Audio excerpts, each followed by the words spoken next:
Ornlu a day keeps the skirms away less than 3.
Let's go.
Good morning, everybody. Oh, jeez.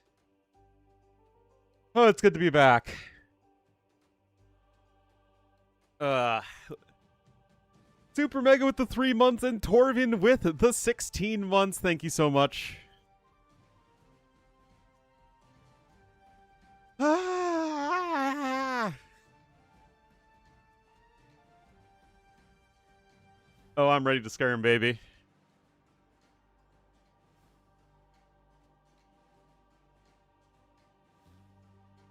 Let's get ready to skirmble.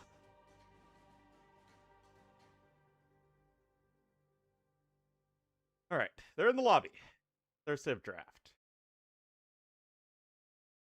Yeah, my dad is sick, and my mom was like literally leaving the house, and I'm like in bed. This is like 15 minutes ago. And she's like, "Oh yeah, by the way, Dash needs to go outside and get fed." And I'm like, "What? What?"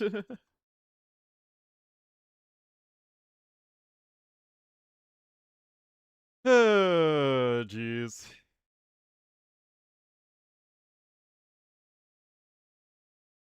Finally good? I guess so. It doesn't feel right. Mere Dash? Probably Dash. The neighbors treated him very well.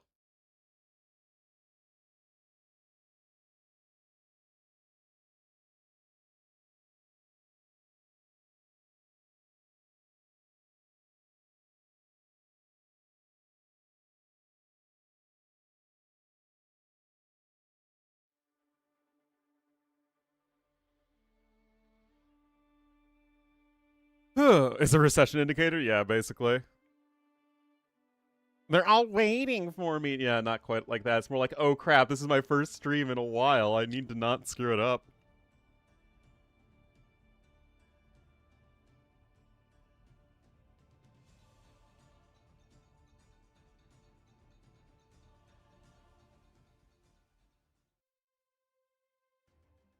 All right, guys, 2 minutes, and we will be getting into the first game of KOTD 6.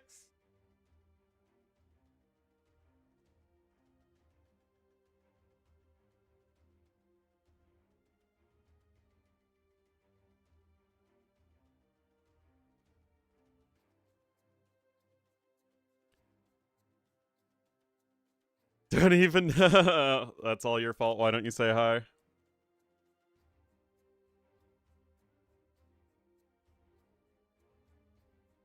He accidentally signed up twice for a tournament. Oh no! Whoops. Baseball, American football.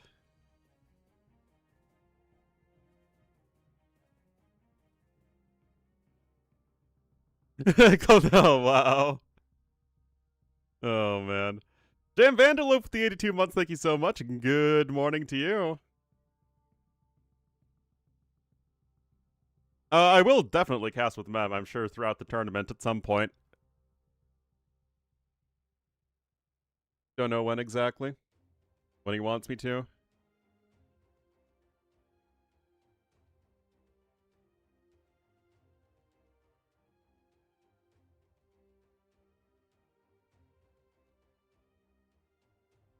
Draft Acid?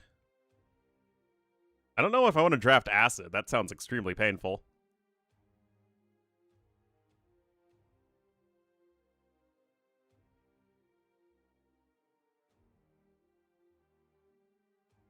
I don't think there's really ever been like a caster player combo. Mostly because the casters are all different skill levels.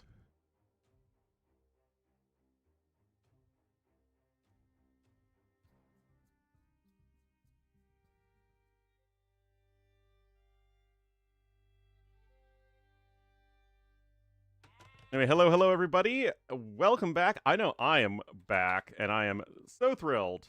Okay, this is the round of 32. This is King of the Desert. 6. I guess the 6 doesn't fit. King of the Desert.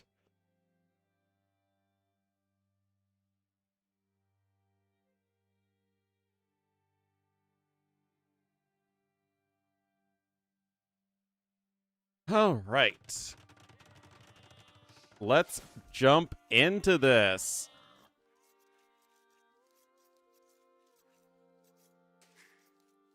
All right, guys, here we are. It's KOTD time. I was going to make a tier list yesterday, but again, I was busy taking care of my dad and my dog yesterday. So maybe I'll be able to get around to it today.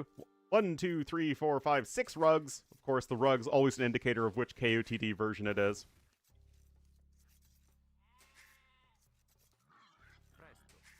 All right, so got Lix here in the red as the Byzantines to the west. Of course, this, I think, is going to be a great measuring stick for Lewis as a tournament. How far is he going to go? I mean, this is Arabia only. Nifty. Oh, yeah, that's always been the case. Or at least since KOTD 2, I think.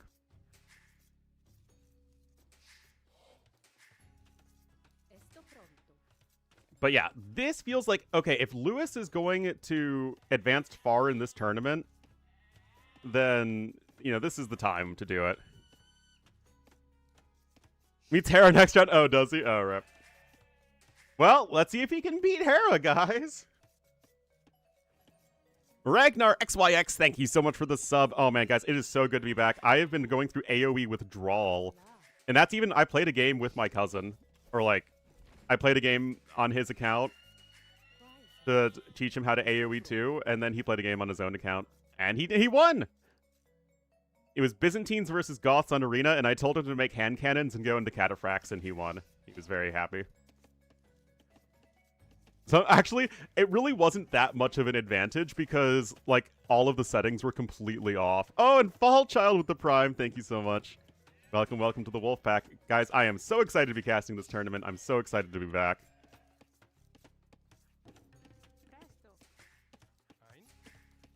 Also, I told my cousin to make like 140 villagers and to keep his TC running, and he did great. All you need.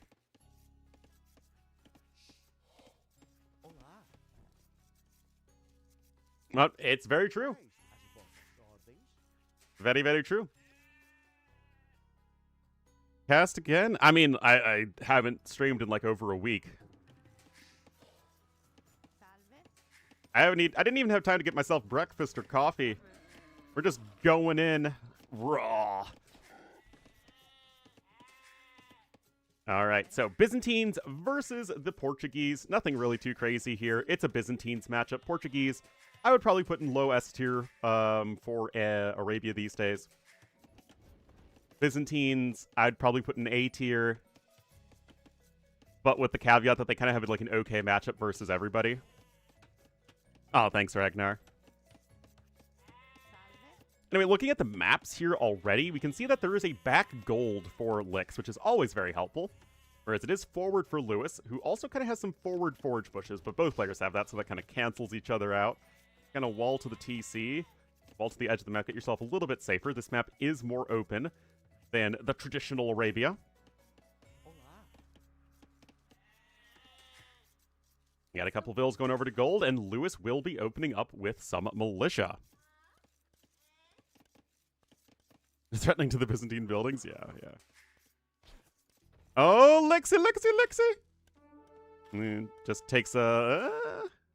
not the sheeper! Rip. Hilly as it used to?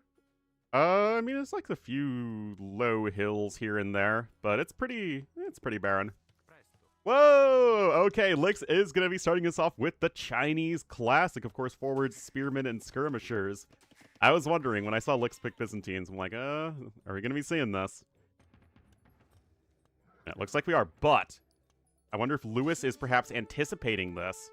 Oh, no way he's going to bait him around, is he? No way. Oh my goodness, guys. Yeah, I was wondering if this might be a reaction to seeing Byzantines and like, okay, let's go men-at-arms, let's go aggressive. Make sure that we don't die to anything silly with the Byzantines. Barracks incoming. Obviously, these vills have tons and tons of warning. He actually kind of screwed up the wall here. If he just made it like one forward, he'd probably have an easier time foraging. Anyway, archery range, of course, immediately is on the way. No double bit axe for either player. There's the archery range.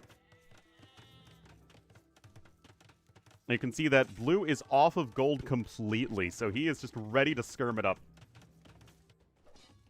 Of course, the men-at-arms are going to go up to the mill. That will force some repairs, but as, of course, a hefty investment, although Lewis is basically 10% ahead in resources. And here's the thing. If they're just both making skirmishers, then the discount doesn't really matter all that much. Now, double bit axe is in here for Licks. It's already in for Lewis. Just has the one lumber camp. We're probably going to see almost exclusively one lumber camp these days. Oh, but the peasantry. It's always the peasantry, guys. Now, yeah, I was wondering if you would just turn right around, and that is indeed going to be the case here for Lewis. Tower is incoming. That food is going to run out very shortly, and of course, what you want to be able to do is to prevent your opponent from readily training more skirmishers. And yet, that tower has to be canceled for now. A little bit of a scuffle. No one really committing to the engagement just yet. Is this tower out of range? Really look like it. Ah, but here we are. Lewis is coming back with his own men-at-arms. The quick walls there are, I guess, good, but you have to be careful that the tower doesn't go down. And now we have the villagers coming forward. Scout cavalry of Licks goes down. And looks like Lewis has enough stone, indeed, to replace that tower. And this is already getting extremely messy, but we have to imagine that's going to be going well here for Lewis, as he just has more bodies on the floor. That tower is going to be up faster. I guess it's about the same time. But yeah, I mean, it's got a tower and a bunch of villagers versus a tower and 4 villagers. And even if those men-at-arms are going down, you just have more units to play with as Lewis. That's it. The men-at-arms are, like, really just eating the tower fire. That's a little bit of the S-word. And you guys know I don't throw around that S-word lightly. At the very least, the forge bushes will be denied. But, of course, Lewis knows exactly what he needs to do, adding in plenty of farms in preparation of running out of those resources. Meanwhile, Licks is going to be safe at home himself. What on earth are you doing there, my man? You know there's a tower here. You can't just, you know, dance around with the villagers like that. Anyway, nobody's on stone, so repairs are going to be extremely limited, but you just have been firing so much more extensively here as Lewis. You can see that his tower, 324 damage dealt, this tower 170, so basically double the damage from the tower. But, like, oh man, you're going to run out of stone here in just a second. Oh, these quick walls are not up in time, though. Lewis perhaps a little bit distracted by the menace that is Licks. Yeah, I really didn't feel like I missed a whole lot missing the end of Thalassocracy Cup. Now, of course, multitasking here is going to be critical. Of course, Lewis has to be careful as well as Licks. And right now, it's just Licks has the larger army. He has been able to better afford skirmishers. Of course, having that discount of Byzantines is very, very helpful. And now 6 vills, I think, are going on over to stone at home. Yep, that sure is the case. But yeah, look at this. Vills coming forward. They really want to get these walls down, and they will. Yes, they do. Okay, that's huge. Although, I think Lewis is also probably realizing that there is a hole over here. Water? Yes, it is water. Time for Hulk span. Let's go. Another kill there. You can see the resources collected are getting closer. It was a very good start to the defense here for Lewis. Although now things are getting real messy because that lumber camp has had to be evacuated. Now we're long-distance lumberjacking. And let me tell you, if you just have a bunch of villagers just hanging around lumberjacking off, it's not very helpful for your economy. And now another tower is on the way. Of course, Licks has years and years and years of experience doing just this. Does clip a skirmisher there.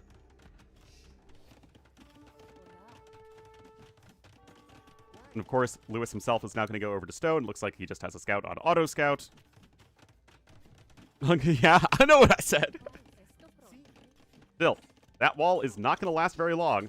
Arms are starting to get denied, and Licks can continue with these towers. Of course, the secondary layer of walls is going to be coming in, and we got ourselves a banger to start this tournament.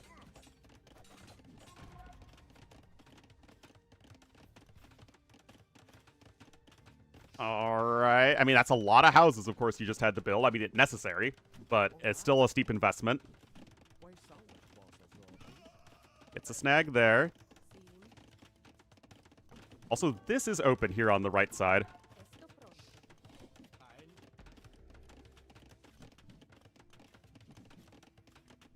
Lewis is currently getting out-skirmed. Over double the skirmishers right now for Lix. And of course, there just is no realistic way that you can go for a counterattack right now as Lewis. And right now, Lix, his own eco, is going to be going much more smoothly at home. Discount is really going to be paying off at this stage. Another tower is on the way. But again, like... Oh, he's just going to make like a rodent, guys. He's going to go for it. And there is the first villager killed as Lix now has the resources collected advantage. No fletching is a huge issue here for Lewis, I feel. As these units are just tanky. PC not doing as much as they should, and now things are getting messy. And again, it was like a good start for Lewis, but things starting to fall apart. Those quick walls are not quite good enough, but still probably fine. There is a tower here as well, remember.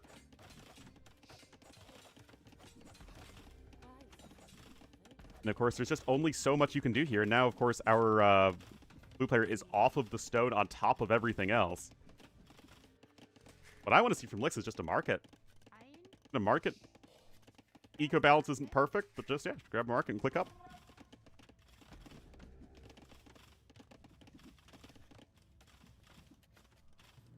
And still able to gather from a few extra forage bushes there. You can see Lewis trying to go over to the gold, getting those walls down at the front. He is actually overrated. I mean, I have no idea where to rate Lewis these days. He's not top 10. But yeah, now we have Castle Age on the way for Lix with no market needed. So, like, yeah, legit, we are looking at castle drop territory here very shortly. I mean, does he even need a castle drop? He's so far ahead.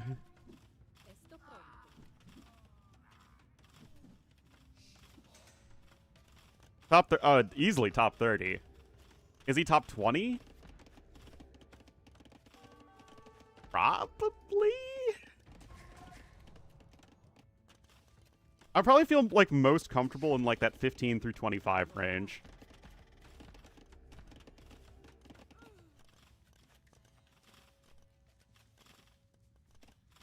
A funky accent? I think he's from the north. But I think he has a Zoomer accent. A chronically online Zoomer accent. Anyway, obviously the early Castle Age answer is Knights, right? You know, your opponent has a bunch of skirmishers and towers. The answer to that's nice. That's, wait, are there a lot of German influencers online? I mean, obviously, in America, it's American influencers.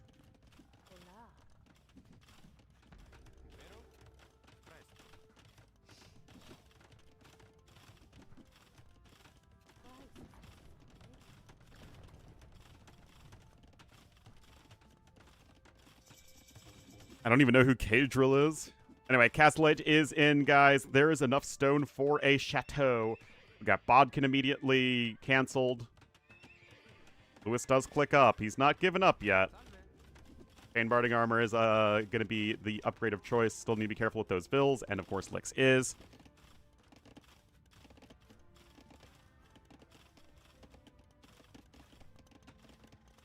Come on, Lix. Give me that castle. Do it. Do it, Anakin.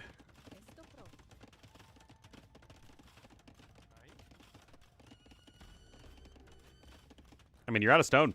You are just straight up out of stone at this point. Okay, just bought some. Ah, yeah, there's the market. But the knights have arrived, and that's not fully walled. Uh-oh. Uh-oh, Spaghetti Mysterio. Okay, well, a lot of skirmishers are dying right there, but still, this is a complete catastrophe here for Lewis. Again, all Lix needs to do is just rock forward with hills and go for a castle drop right over here at the front. That is exactly the play.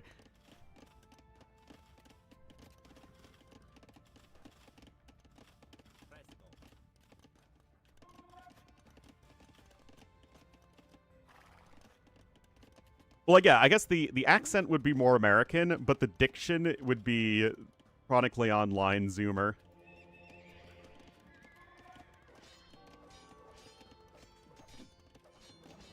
All right. There you go. What on earth is Lewis going to do to stop this, guys? Rather, what is Lewis going to attempt to do to stop this? Would be, I think, the more correct phrasing. Oh, another random bill died over there because Lix is still not giving up on this tower. You'd love to see that. Okay, you're trying to come in here with the stone walls, but this does not solve problem numero uno.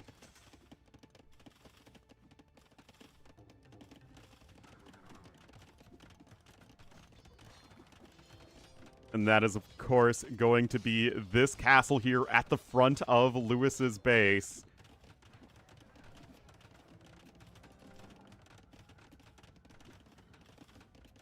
There's that lovely Byzantine castle. Finally the attention is slipping a little bit there, as Lix does lose a villager. But, I mean, he's only lost one vill. I guess it's forgivable. You have double monastery on the way, but of course the light cab follow-up there is immediately going to be an option. I'm not entirely sure what those vills are attempting to do.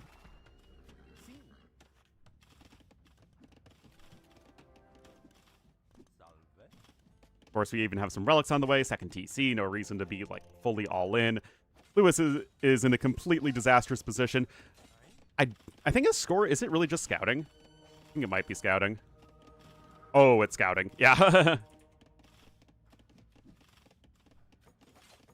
Be winnable for him? I don't think so.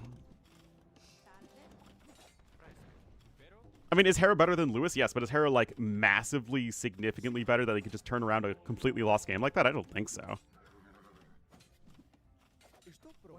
Lewis is going to try and get that gold over there. Obviously, he has no gold income. Yes, the Bears are leading the NFC completely. The Ravens are ahead in the AFC North despite getting slapped around by the Bengals on Thanksgiving. It is such a bizarre time.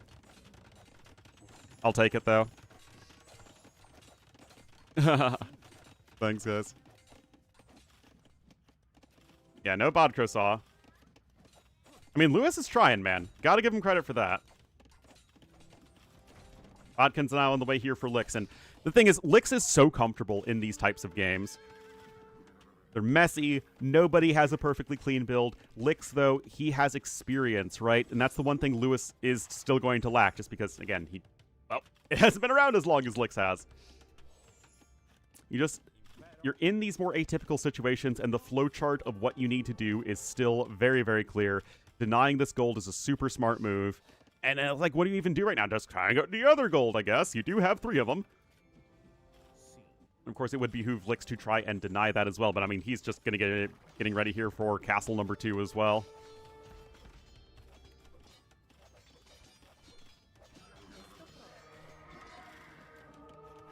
All right, going to try and go for some big conversions. That should be successful, at least getting one of them.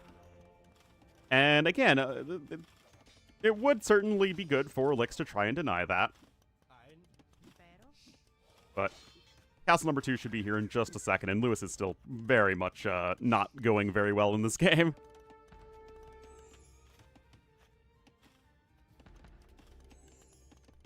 He's got a couple monks. I mean, monks, like, they're a great equalizer. Also, I love the tower being fully walled in. Not even, like, opening the corners, guys. This is how you know somebody is the master of the tower rush. There is 0 surface area for villagers to punch that down. But Lewis at least has access to most of the resources he needs. Eco upgrades, of course, are going to be getting better, though, for Lix going forward. Trying to pick up a relic, though. I mean, again, Lewis is really giving it his all here. 3 relics, though. Soon to be 4 relics in right now for our red player. Alerts Lix to the gold. Does it? I mean, it's an outpost over here. Doesn't necessarily mean he's gathering gold.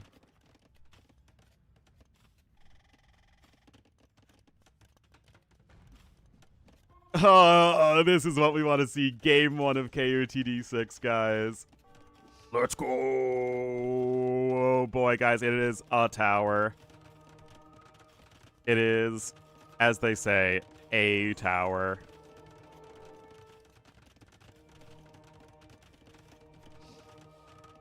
Oh, there's a Cataphract. They do pack quite a punch. And of course, now this area has been discovered. Most of the monks have actually used their faith converting the villagers attempting to build the castle, and of course this doesn't matter in the slightest. The castle is still going to go up.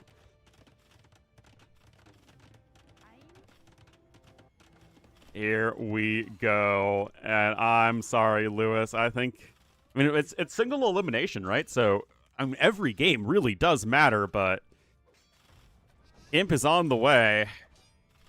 APM, I mean, yeah, basically what you'd expect. Oh, the relic didn't even make it back to the monastery. Feels bad, man. You still have that gold denied by that tower. You got devotion on the way. You got more light cav coming out. No, he's got 7 monks. That's a castle age army. He's doing great. Yeah, obviously, Lix is humming along here at home. Of course, he doesn't even have horse collar to make me sad. Byzantine monk's going to heal up those units nice and quick. A 4th TC on your opponent's resources. There we go. In the CA title? No, this says round of 32. What?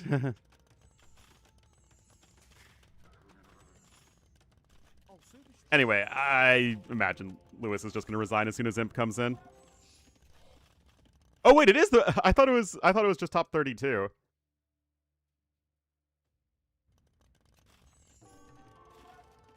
Yeah. Hey, I've been gone.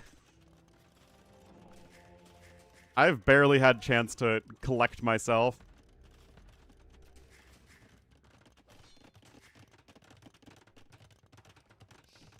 I mean, I guess there are a few spearmen here, but obviously this is way too big and scary of an army.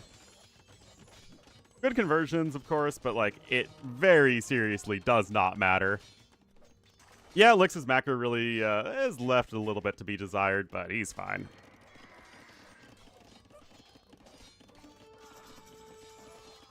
And that should be all she wrote. Indeed, it is 12% more efficient of an economy here for Lix in game number 1, despite the 400 elo difference between the two players. Just goes to show how little elo matters at this point.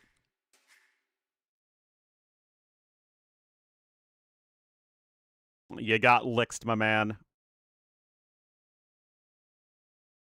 Impressive game, though, here from Lix. I mean, he did exactly what you do with Byzantines, right? You go forward, you make things messy, you don't allow Lewis to play his super clean standard game with his super clean standard civ. That's how you do it. These are live games. All right, so yeah, this is what I'm going to do. We're going to duplicate this one.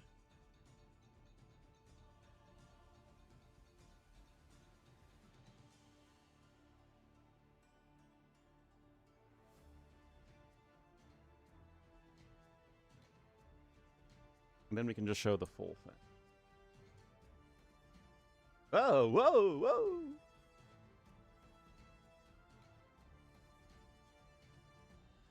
Oh. Well, it doesn't really fit anyway. Whatever. I mean, I could zoom out more. But I feel like that just makes the icons all really tiny. I don't know. What do you guys think? Because this is as big as it gets. Because this is just literally my screen.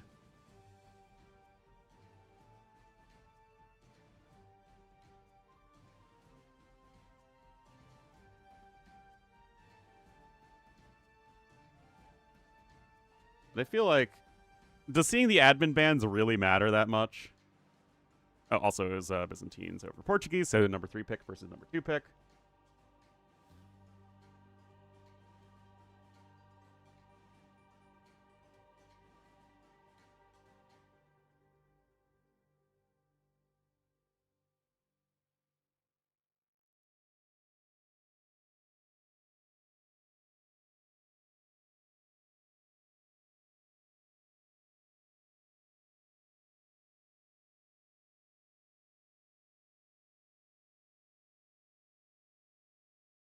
Go to YouTube? Yeah, we should be live on YouTube right now.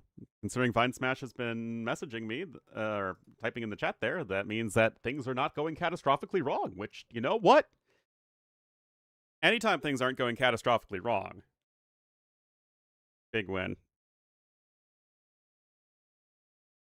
Yes, live streams do get saved to YouTube. One of the reasons I am streaming on YouTube in the first place. It's a much better archive.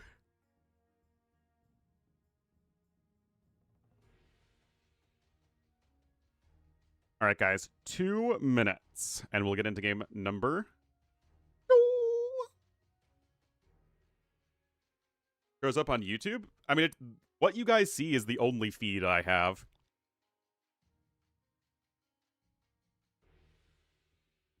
Me versus Licks this round? Exactly. Well, TJ, that is why multiple streams exist.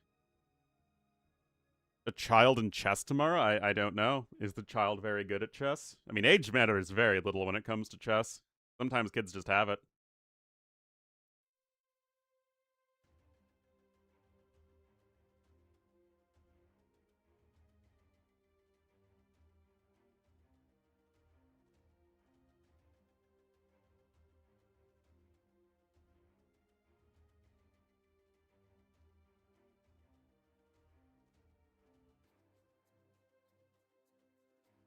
Good? There we go.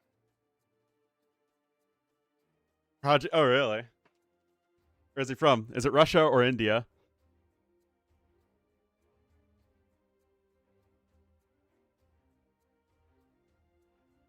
Argentina. Wow.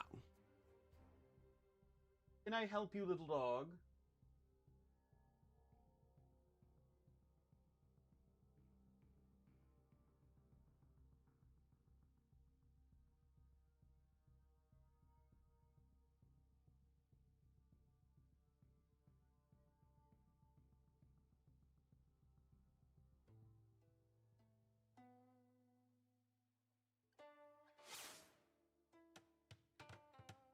All right, guys, here we are. Game number 2.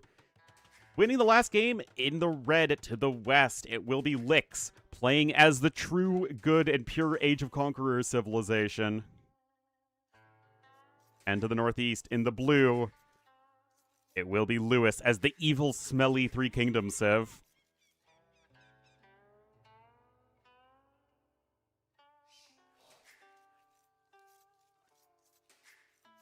Let's see how this one goes. Woodlines are very far away for Lewis, especially. I mean, it's like, I would say it's a pretty bad map for Licks because he just doesn't really have, he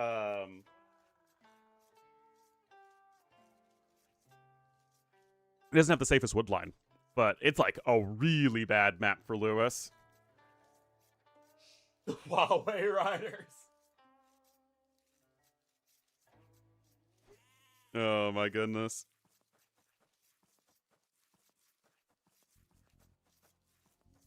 Well, let's see, guys. I mean, as far as matchups go on KUTD Arabia, I mean, I still like how Mayans can be nice and aggressive early on. Oh, well, that's, well, I guess, you know, one lame deserves another.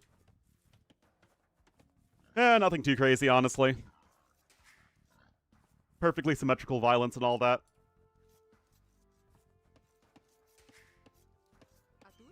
Atuts. I mean, back in the day, like, the Mesociv player would still be at an advantage because they could just heal up the scout and the TC. But now you need to push into your Ibex. So, that's not even going to be as much of an advantage.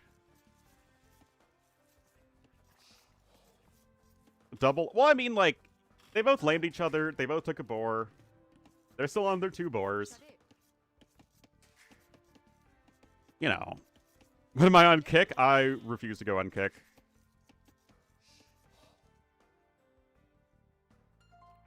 I do not like their business practices. Anyway, as I was saying, we are still kind of a slower civ.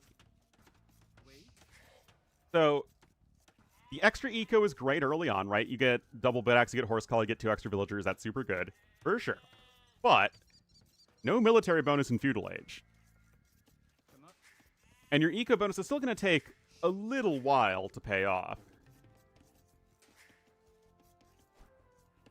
So if Lix is coming in here with not a Drush, then it's too late for a Drush. He would have actually did send the 4th build of wood. Probably a Men-at-Arm rush, if anything. Okay, no, there's the barracks. Of course, Mayan early eco is fantastic.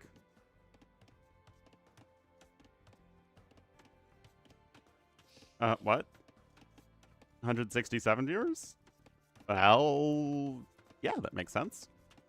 Thanks everyone who's watching. I'm glad to be back. I'll take it. I'll take anyone I can get. I won't look back.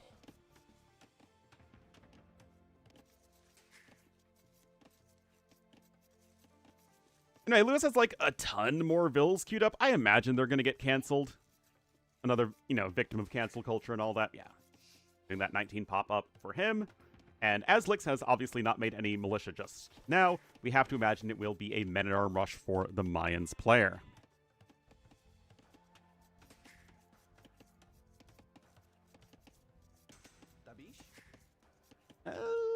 Timing a little bit off, but whatever. 8 seconds. Lewis just pushing in his own Ibex. Vill's going over here. It's so crazy to think that we don't even have double lumber camp anymore.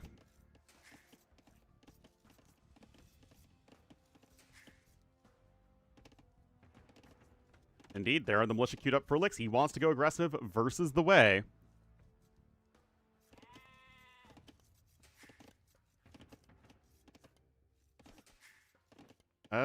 The food income seems to be not quite as smooth as Lix would like, though. Anyway, Lewis will scout this, so he'll be able to react appropriately.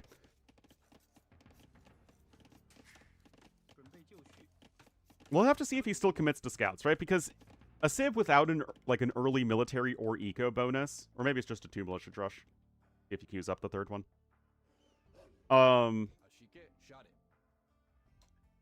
Yeah, but without like being a super fast Civ, going scouts versus an incoming Men-at-Arm rush does feel a little bit scary.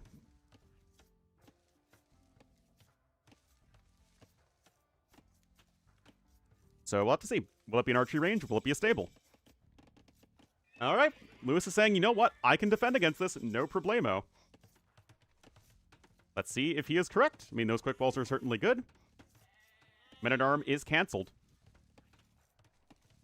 So just a little bit of light pressure. Double bit axe is now on the way for both players, and that will start to get Lewis his lead with him getting an extra villager.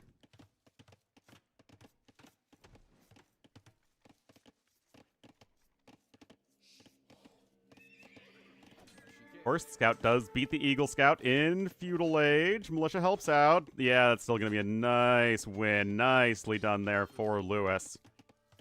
Good micro. And the Scout Cavalry is going to be on its way. And you know what? Lewis is doing just fine.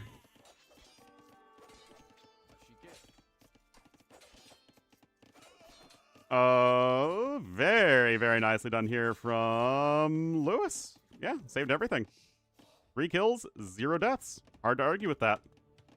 I mean, I'll probably find a way, but, still hard. And right now, Lix is now going to need to be on the defensive. Horse collar now on the way for blue. You can see it's not pretty, but because you fended off the early pressure, there's no way there's a hole there, right? I was like, what? But yeah, those forage bushes are very exposed. It's the difference between having a very bad map and a bad map. It's Taco Tuesday. I do love tacos. It was actually really nice. I went to a Mexican restaurant that my parents went to when they were first married in Detroit. And that was a lot of fun. Really good food, too. Anyway, still not the smoothest eco in the world. Lix is still going to be a little bit ahead in resources right now because apparently we just live in a world where Mayans don't even have a great economy. But this, to me, says we're losing track of the enemy scouts. A little unfortunate, honestly, for Lewis. But, I mean, it's not like it's unfortunate. He could have scouted more. with that what woman. I mean, I was with my family. It was Thanksgiving and my cousin's wedding. Except, like I said, my dad got sick, so I couldn't even go to the after party.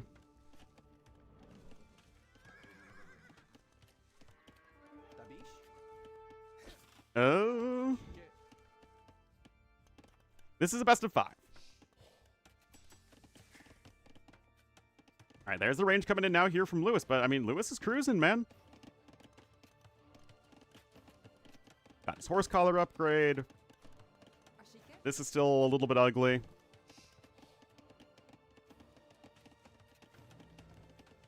Lewis already working on 10 farms. Oh. Now, those scouts are there, and they are annoying. Clutching on its way. I imagine some skirmishers are coming out. Of course they are. Well, yeah, like I said, it's a very bad map for Lewis, but because he took that good fight early on, it didn't really... Like, this isn't probably going to bite him in the butt unless... Or at least until Castle Age, I should say. He's fine for now. Clutching now in here for Licks, but Lewis is going to be much, much, much closer to the Castle Age at this rate. And so far, he's just, you know, no problems whatsoever. These archers are unlikely to do any sort of significant damage. And if you can just click up to Castle Age at good time, which, I mean, look at those resources. He's looking to click up to Castle Age at good time.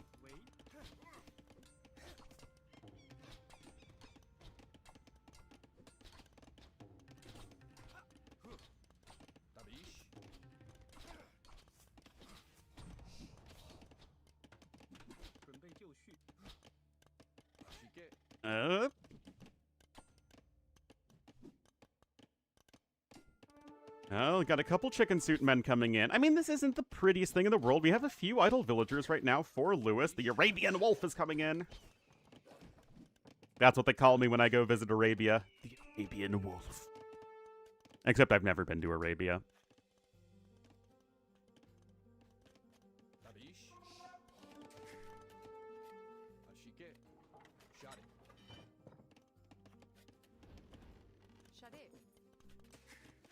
And you know what, guys? Lewis is going to be faster to Castle Age, for sure. Not that much so, though. But of course, once Castle Age comes in, that's when we're really going to start to look at, okay, the Xianbei Raiders can come out, those Heiguan Cav with the extra HP are going to come out, and that's when the Dawei are really going to start to take off as a civ, especially if Lix is sort of on the back foot going into Castle Age.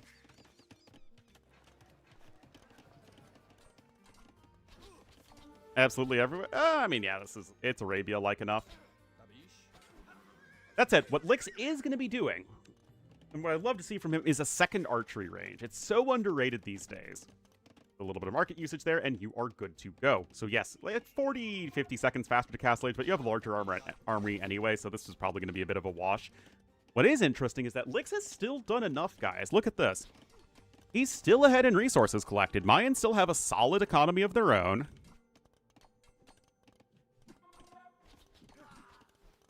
Of course, good micro there from Lewis. Forging on the way. Yeah, I'd love to see another... he could go double barracks, I guess, but I really like the idea of going double range here because the Heiguan Cav don't, you know, have as much HP as Knights do.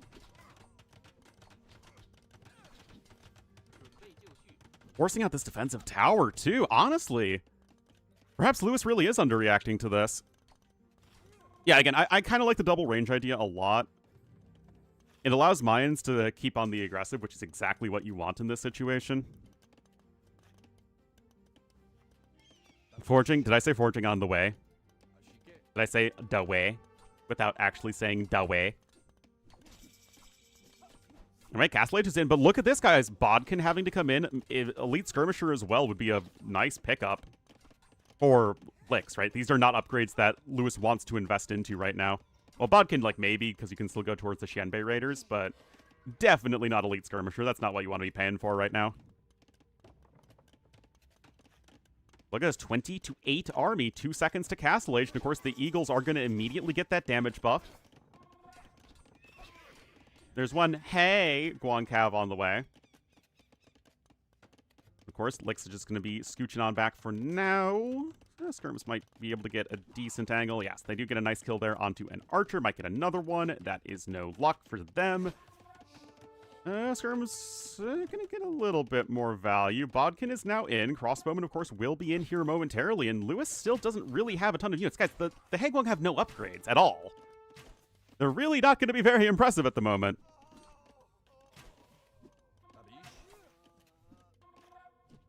And this is just not looking super pretty. I mean, Squires is in.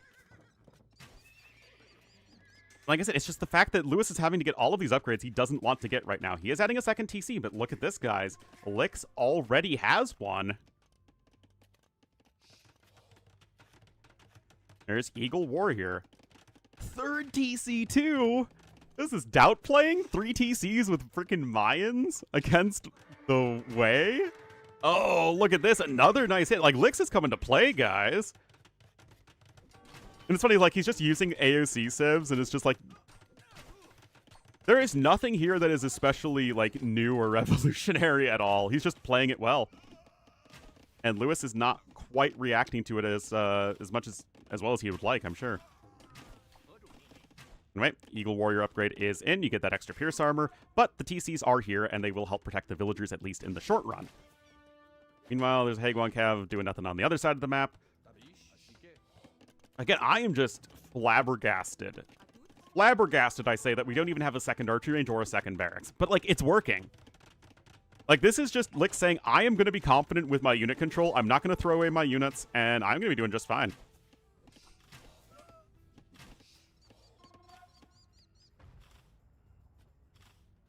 Lewis, but, like, even in DE, this is still very, very common. No siege? Well, he doesn't have the resources, right? He keeps on being harassed. He's not really able to gather resources in the same way he'd like. Like, again, I would still be like, this is really greedy, Lix. Your army production is just not very good, and these units are all going to die eventually. Flummoxed, dude, that's another great word. All right, able to clip that unit over there. Got Wheelbarrow on the way. Again, no extra eco upgrades for Lewis, so it's like really not that exciting for him. Bowsaw coming in. There's a monastery. I mean, it's just wild to me. Like, Lix's eco is really going to be taken off soon here. But the army value is going to be getting better and better for Lewis.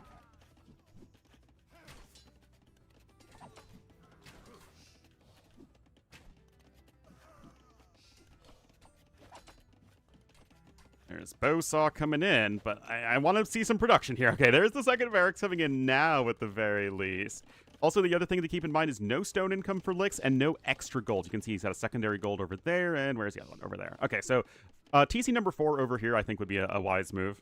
For the protection as much as, like, actually booming at this point. But yeah, I mean, resource collected really going to start to leap up here for Lix. But of course, Lewis is ahead in the resources destroyed for now. Got Horse Collar coming in. Bowsaw on the way for Lewis. He is sort of going to get himself set up into, you know, a reasonably good defensive position. Anyway, more Igelos on the way. No +2 defense in on them quite yet, though. Doubt mode, yeah. Did Doubt qualify for... well, I mean, it's top 64. No way, Doubt didn't qualify for top 64. It'll be interesting to see how the old man does.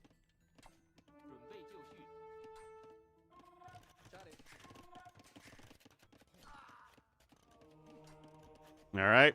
Monks are out here defensively. But, again, the issue is now, and maybe Lewis actually isn't appreciating... Oh, he doesn't even know about the extra TCs. And you know what? I will say that scouting hasn't really been a core strength here for Lewis in terms of just, like, seeing what his opponent is doing when everything is happening. And look, there's tons of stone being mined. A third TC is on the way, and I feel like Lewis just isn't really doing the best job he needs to of keeping tabs on what his opponent is up to. Seedings? I mean, would I put Doubt in top 16? Top 20 for sure. Anyway, here we go. I feel like this is still... okay, no conversions at all. Now you just need to focus down the Haguan cab with your archers, and that's exactly what you're doing. And the chicken suit men are chicken suiting.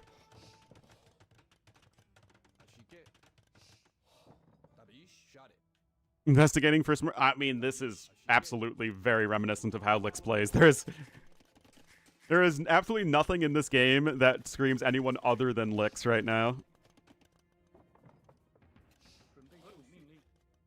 The Fisky Brothers. Hello chat, I'm new. Can someone explain why they're playing on this very plain map? Where are all the lakes, streams, and ponds? The beautiful ding-ding of the docks. Ding-ding. Fisky ballers.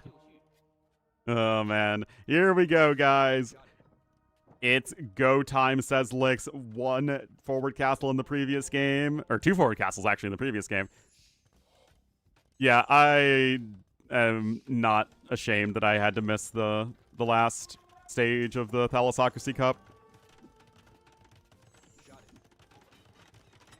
Anyway, obviously Lewis has absolutely nothing to stop this at the moment, and he's just on the back foot, and this is like what I was saying, and hopefully I can get to the tier list video today. Like I said, I wanted to make it before the tournament started, but I just didn't have time yesterday. Like, Wei are a super good Civ, for sure. But they're still a little slow, and this is an aggressively oriented map. Oh, there's that lovely Mayan castle now. Imp is on... like, it's like, guys, where have we seen this before? Are you getting a little deja vu? And not like the deja vu strip club we pass every single time we go to Michigan. See all the billboards for. Because if there's anything that is advertised across the state line in Indiana, right outside Chicago, it's fireworks and strip clubs. You know, the core tenets of any civilization.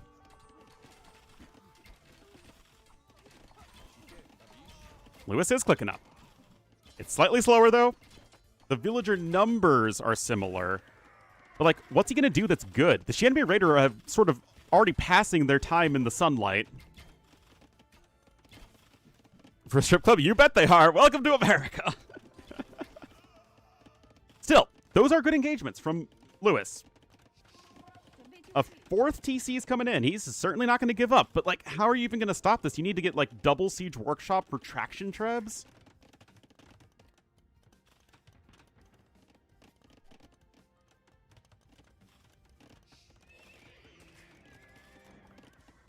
Got changed after the wedding? Yeah.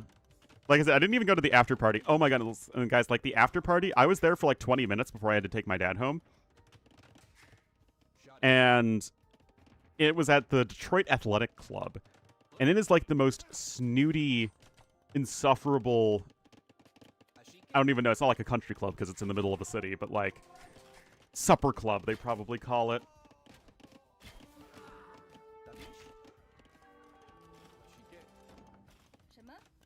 Back to health, he's still throwing up a bit, but, you know, he's hanging in there.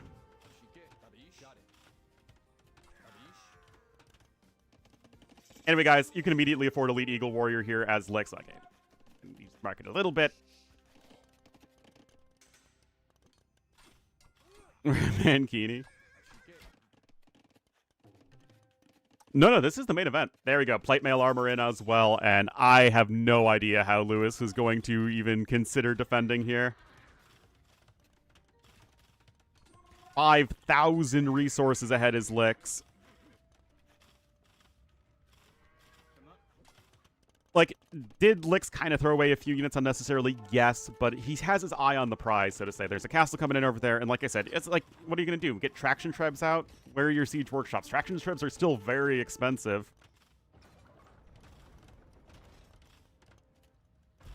You can't afford El Dorado quite yet. But Elite Eagle Warriors with +4 defense are already going to be well on your way. Actually, yeah, he's not far off at all. Yeah, there it is. Wow. Is Wei against Eagles? Haguan Cav are going to be very good versus Eagles.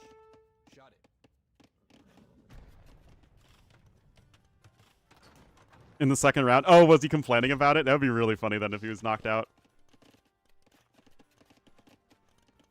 Anyway, that gold has been secured, so you still have the gold must flow.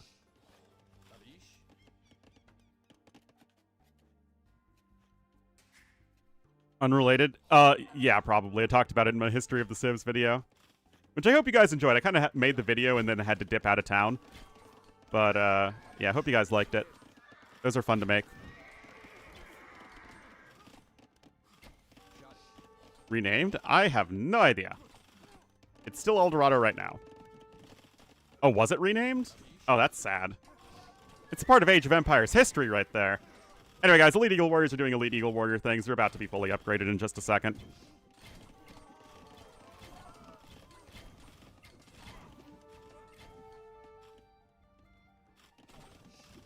I mean, you don't have upgrades on your units. Again, the Shanbei Raiders really fall off in Imperial Age.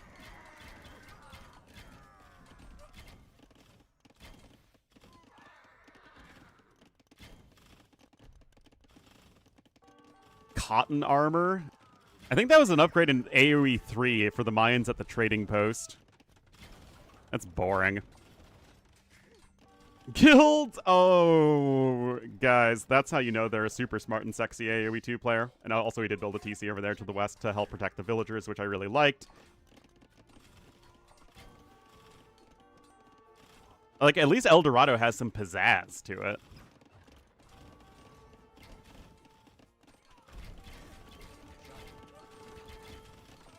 Anyway, Lewis is super dead, in case you guys didn't notice. Half an HP. I mean, Cotton Armor was very, like, legitimately good. Because, remember, you're fighting in the jungle. So, you can't use Plate Mail Armor and not, like, get sick and die. Oh, no, not the Washington Commanders. Okay, like, seriously, Commanders is such a dumb name. Although Commander Tuddy's pretty great. Alright, guys, Lix is up 2-0. 17% more efficient in economy. That's pretty sick. They always do the Washington football team. They should have been the Washington team football so they could be WTF.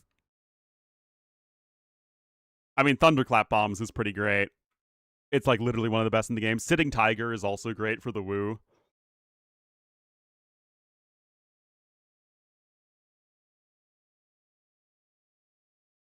Anyway, I mean, there wasn't anything fancy, guys.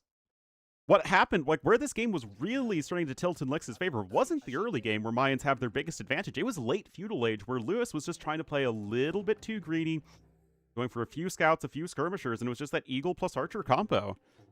And you gotta respect it from Mayans. It wasn't quite enough, and Lewis lost a lot of efficiency. He was faster up to Castle Age, but not by that much.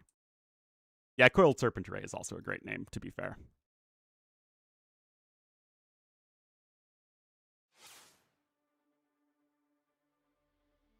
Interesting stuff, guys.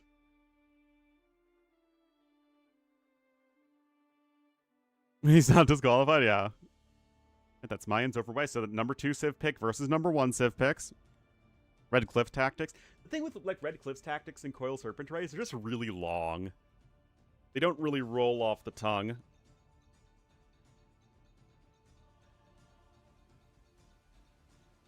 Well, Lewis has been hyped up by who? By Lewis himself.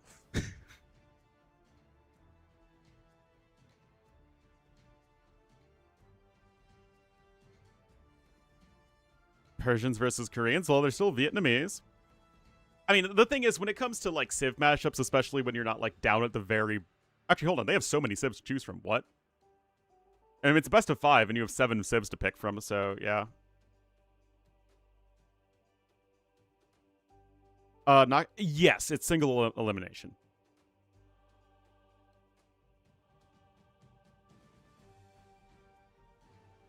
Tintian? I mean, Tintian is actually just like a flavorful upgrade for what it does.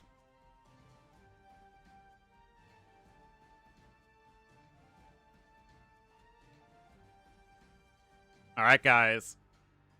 What's the next map gonna be? It's a mystery.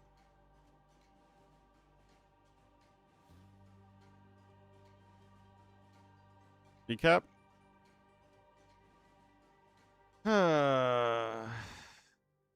I streamed. All right. I streamed 1,055 hours, 242 streams, 232 distinct days, 146K hours watched. Yes. Top 10%. Yeah, these two were right up there with this one. My top stream reached 2.04K viewers. Those are literally the tags I always have. 300,000 chats received. God, these emotes are all so cursed. Oh my goodness. My biggest fans. Oh, guys, look at you guys. I don't see any biggest fans here. Oh, Hans is here. Hans is one of my biggest fans. Why don't you say hi? Why don't you say hi here?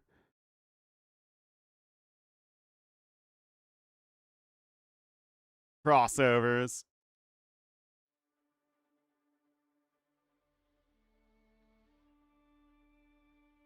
Look at this. Who rated me? John Slow, T West, Daniela. Who did I rate? T West, John Slow, Daniela. 74 clips, 39 clippers. What was my most viewed clip? Absolutely. If only they existed. What?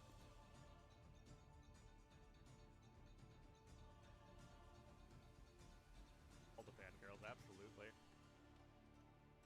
If only they existed. I don't even know.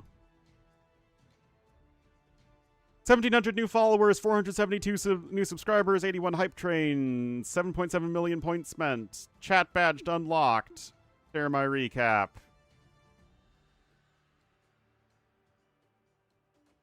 Yep.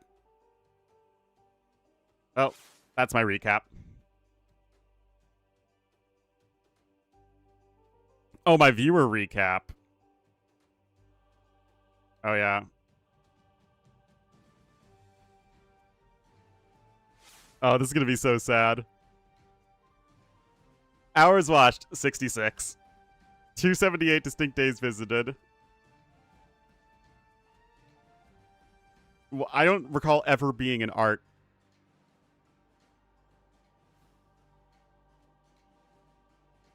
Game releasing? Oh, I think this was probably for the tournament. Look at this.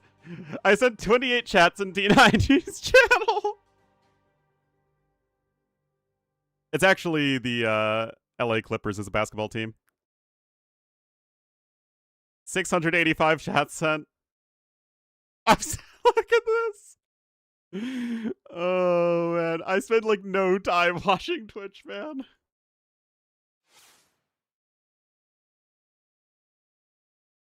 Lego stream? Maybe that was it.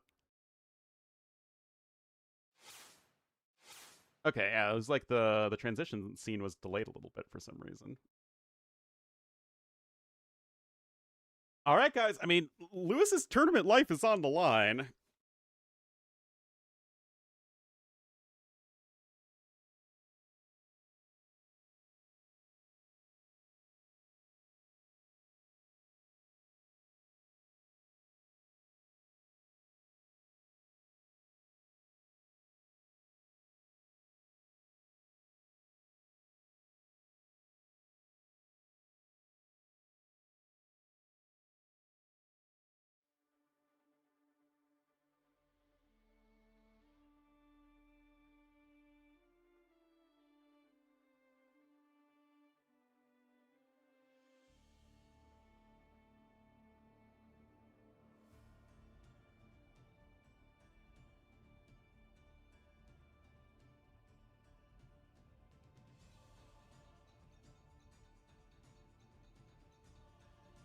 Still waiting. Gotten banned. Oh, yeah, there you go.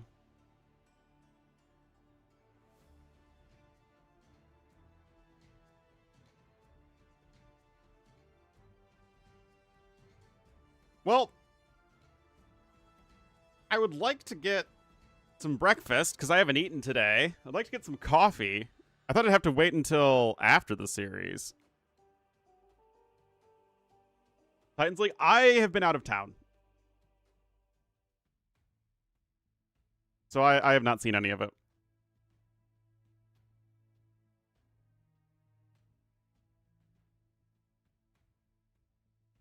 Yeah, they just started. T West, why?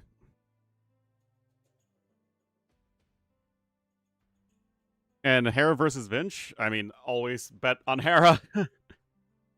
Except I don't bet. I don't like gambling.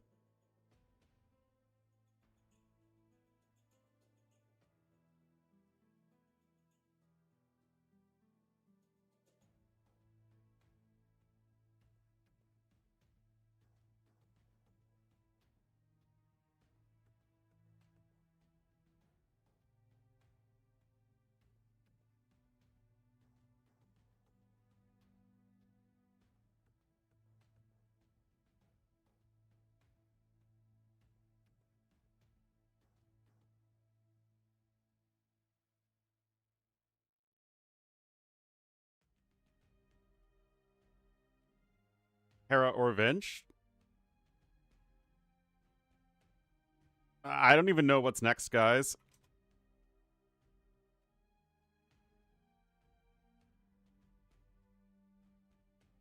Antagonist versus you pudding is also happening? Oh, I guess because round of 64. Predictions? Nope. Well, again, that's coming, Mill Rusher. That should hopefully be tomorrow. Guys, I've been out of town. I just got back. Well, I got back on Sunday, but then I was taking care of a needy corgi and a needy father. Couldn't get anything done yesterday. Alright, so it's Hera versus Miguel and Vinch versus Ganji, so I will almost certainly cast Vinch versus Ganji.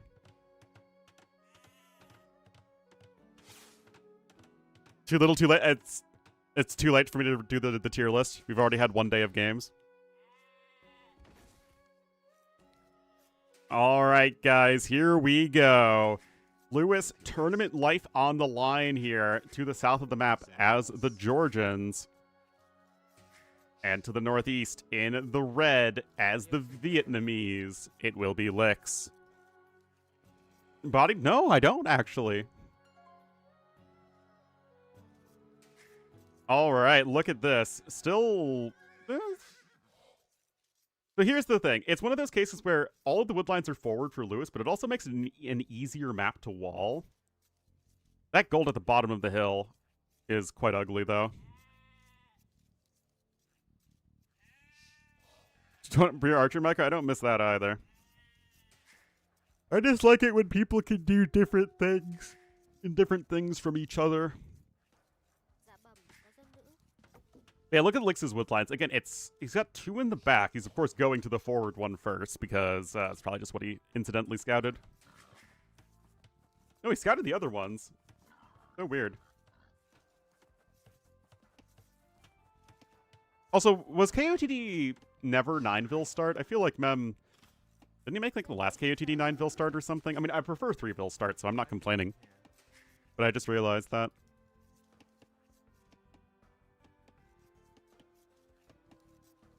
And we kind of wall around like that, I guess, if you were Licks. As far as Georgians versus Vietnamese go, probably both in the upper A tier.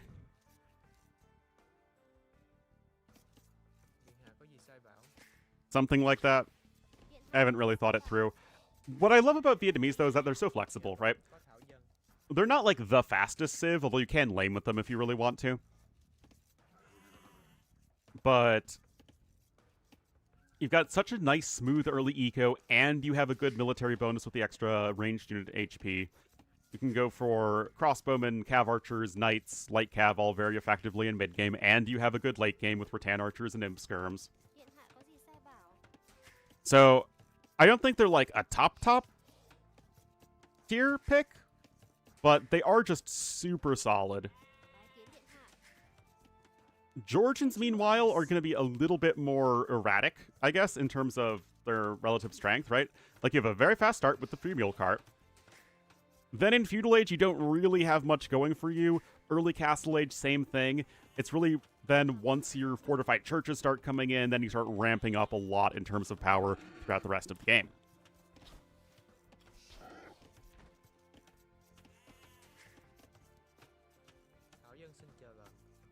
Is Lewis going to get to solid cap numbers? Well, I mean, it's going to be a matter of, like, can you just hang out, play defensively with Georgians, right?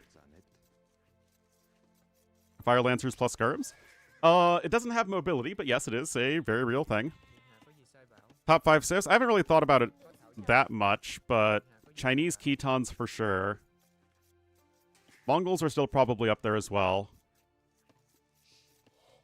Malay probably, yeah. And... Shu? No, not Shu. Khmer. Yeah, let's put Khmer up there, for sure. And then probably Portuguese would be like 6. There's your sneak peek to what the tier list is going to look like tomorrow. Yes, the whole thing with KUTD is that it's only on this special version of Arabia. Obviously, Bulgaria, it's only if you believe.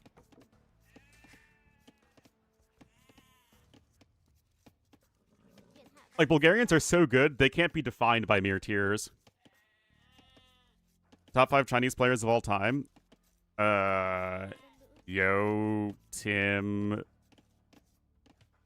BV, Lix. Probably in that order.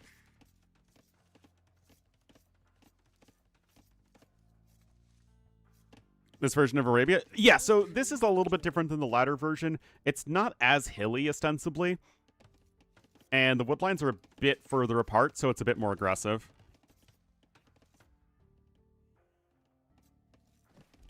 Someone before him?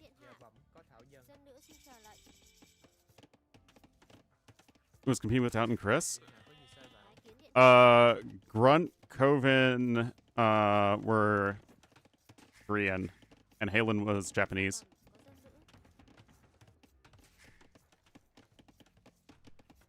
Cab was also Korean.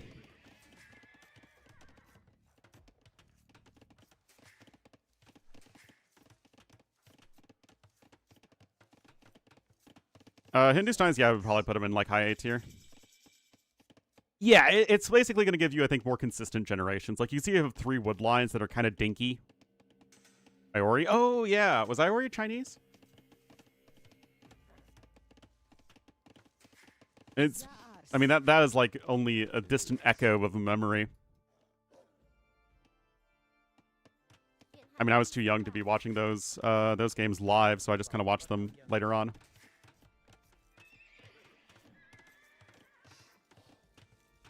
With siege towers and fire lancers? Oh, geez. Paladin? Only in our hearts. Just kidding. Happy is the number 1 Chinese player in our hearts. Obviously, this is a very passive game. Lick's just opening scouts. He got his eco upgrades. Lewis not getting the horse color upgrade, but he got double bit axe. Oh, maybe a free kill? No. Nice save. Getting some nice hits there, though. Oh, but Lick's got housed in all of the kerfuffle. Rip.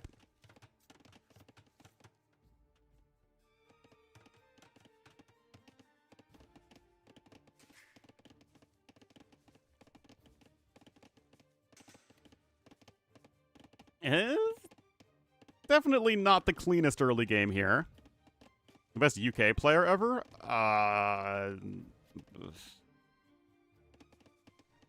Hallis and Bling both had, like, good moments. It's hard to say. Because in terms of, like, relative to the top players, yeah, it's probably Lewis. But, like, Lewis still doesn't have the big results.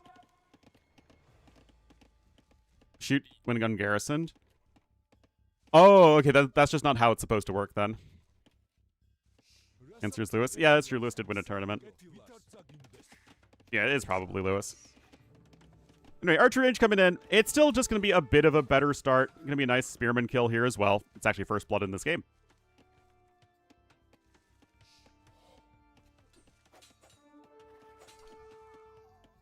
Another dead spearman.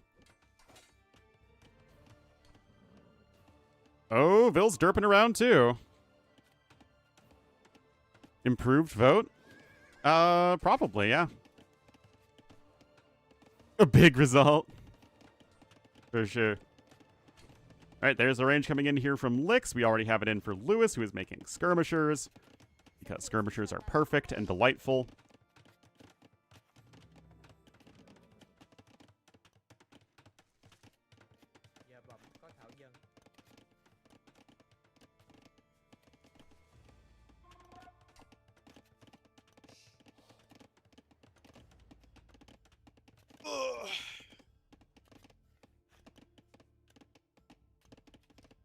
It means nothing. In this case, it literally does mean nothing, yes. All right, so Lix is going with the defensive tower. Now, he does have backstone, which is always going to be nice. But you can see Lewis is really starting to power ahead an army. And this is exactly the sort of game that Lewis is going to be doing much better in, right? It's very passive, very mechanical. Lewis 1 second idle TC time, did not have to get town watch. You know, perfect farm placement, or close to it.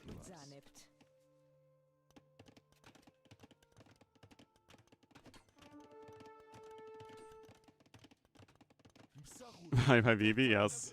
In the long, long ago time. Alright, scouts are here, guys. I don't see how you're escaping this without a single villager dying.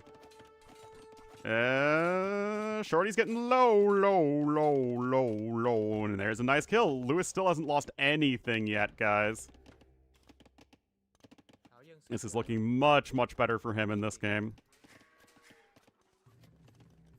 You have archers on the way now for Lix. But Lewis, he is just farming it up. Fletching is coming in. I think it's just perfect control here for Lewis. He's been the one who's been dictating the pace of the game.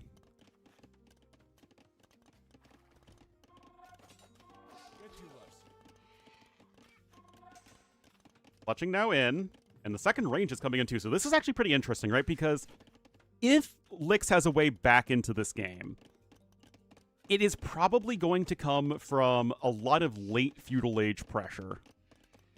And you can do that with your ranges when you're not busy getting housed. Jordan, that has nothing to do with Georgians.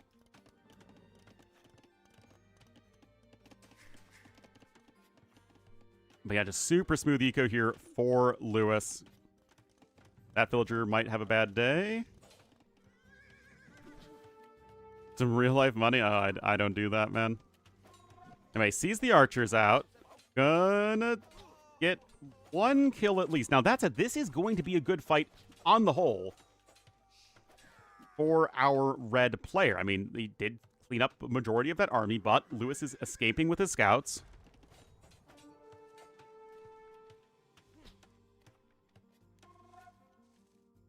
Why were Aztecs so... I mean, remember, the power level of civs is significantly higher than it used to be.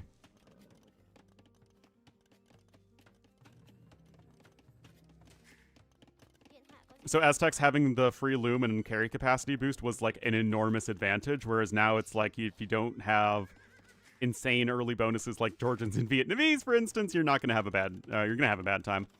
Yeah, Lix isn't too far away from clicking up. He will be slower, but not by an enormous amount. He still does, in my opinion, need to make something happen, though, in the damage department. The Georgians? I have made that joke in the past, for sure. Now, that overchop isn't going to happen in the near future. Might still get one vil. Nope, not even. So yeah, we're looking at, what, a 30-second-ish difference to Castle Age. More and more archers are on the way, and it is still only the one range. We do have fletching coming in, though. No cav upgrades as of yet. And there's a third range, so I think Lix realizes that he didn't have the best early game and wants to do something a bit more aggressive. As the free meal cart means you can go up super, super fast. And in mid-game, camping around with skirmishers and archers is very good. And remember that we live in an archery range-dominated meta. And speed is super important.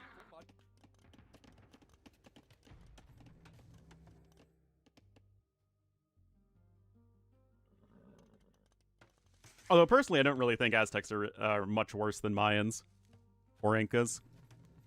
I think they're all fairly close in power level.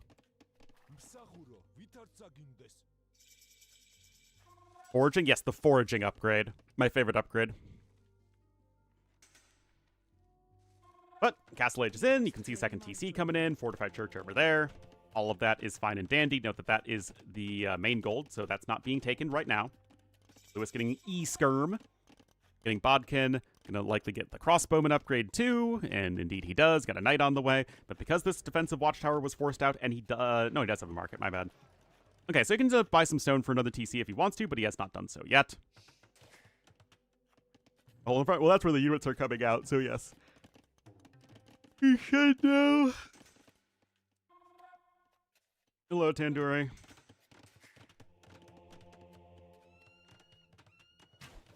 Not the wolf! Well, expanding to the left does give him a secondary gold and a secondary stone, but he's still going to want that main gold, right? So maybe even just looking for, I was going to say a castle on the hill, but this works quite well in the short run as well. No issue there. Also, Lix doesn't have wheelbarrow, and I always love it when players get the early wheelbarrows Vietnamese.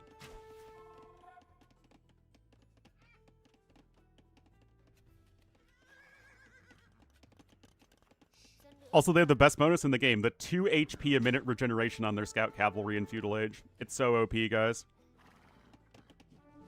If Scout gets down to 1 HP, it'll only take, like, what, 20 in-game minutes for them to get back up to full HP?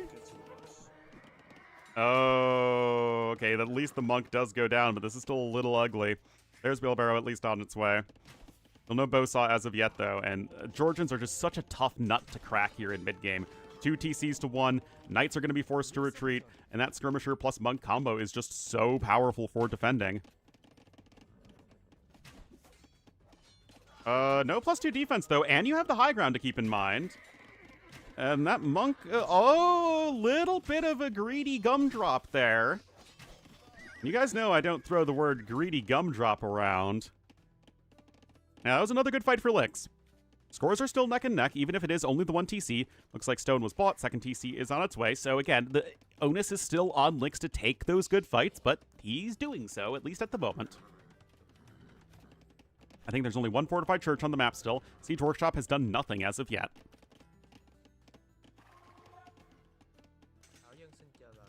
Alright. I mean, this has been a good solid start to this tournament, for sure.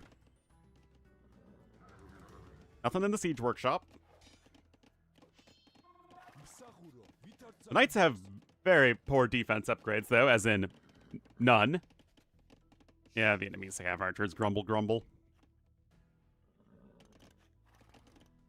Lewis is, like, scouting the extremities of the map very nicely. I think they're all on auto-scout, actually. Oh, my goodness. Yeah, I mean, this is a super important hill to control, for sure. And is Lix just going to add in a third TC? I mean, the game's really slowing down, kind of surprisingly. Lewis is just adding an eco.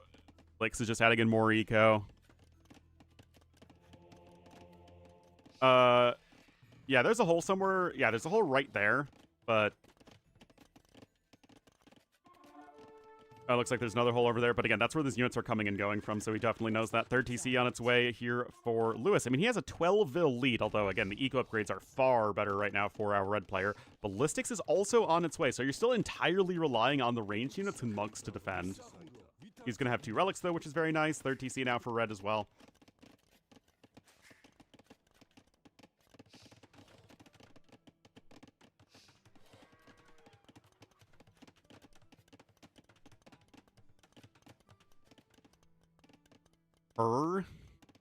What?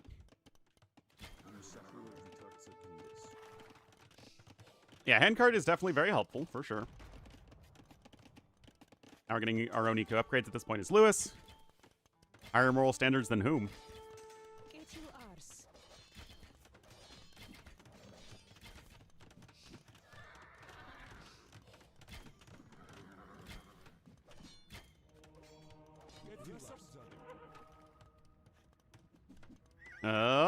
Nice hits there. Very good trades there for Lewis. Gets several kills. And again, the numbers are just looking good. 4th TC even coming in here for Lix. He's really trying to power up that eco and is going to try and do so fast. But we already have that relic number 3 that's coming in for Lewis as well. Being very diligent about that when the game is becoming a bit more passive.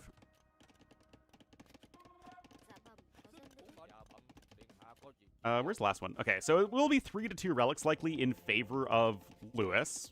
So, I mean, a nice little boost. It's an okay boost. Kind of weird, though. He really prioritized the Siege Workshop on the hill, but then didn't do anything with it. Yeah, you can see 700 more resources for the Georgians player. He's now getting Handcart too, so he's not going to be too far behind in eco upgrades. Yeah, nothing to counter skirmishers right now, guys. 6. Wait, what? Why are there 6 relics? Huh? Wait, what?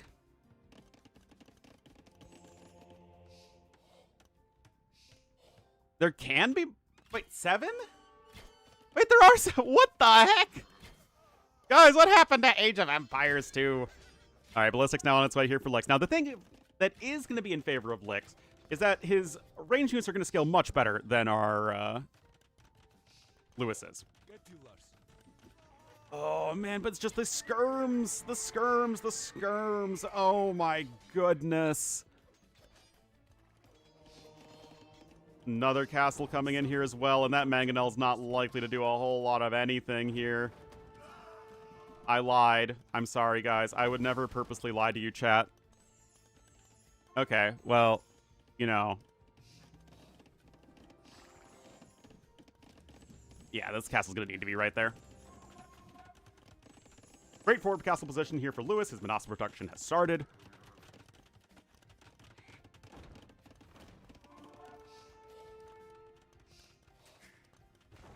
And again, the macro for Lewis is just absolutely excellent.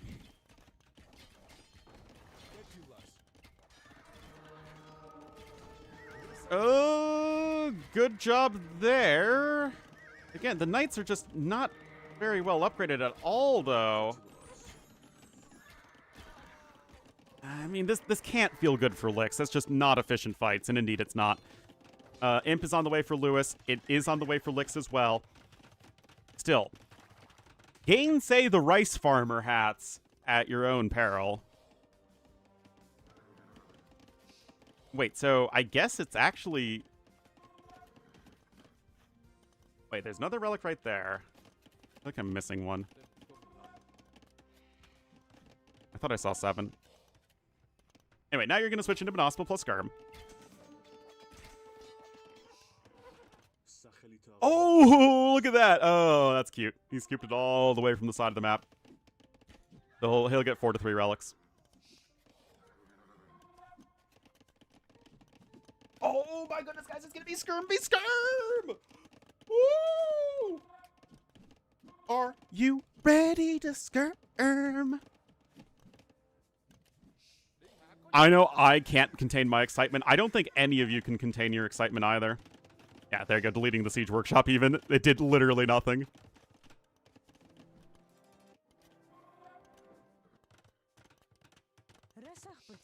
Yeah, that's a cute move to getting that extra relic, though. Nosma numbers are slowly going to be climbing, though.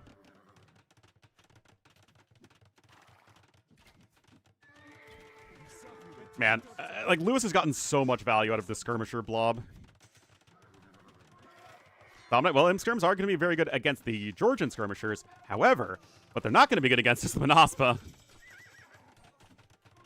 It's only 75% on the castle. Double trebuchet production immediately. Now remember, you do get free conscription as Vietnamese, which could be very helpful for Lix. But I have a feeling that he's just a little far behind. Oh, that was like an insta.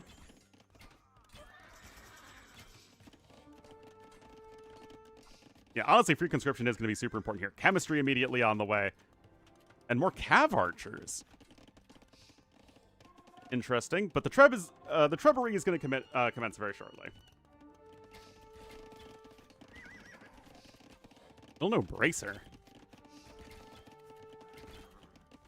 At that rate, he's hardly going to know her. But yeah, I mean, Lewis able to take a neutral gold right now. I mean, look at this. His vision on the map is absolutely excellent.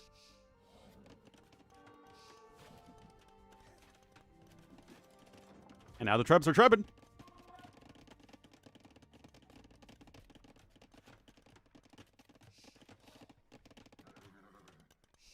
Yeah, the resources feel like they're just getting more and more out of hand in favor of Lewis. Look at that, 3,000 more food collected. Oh, and look at that. Another castle coming in here as well.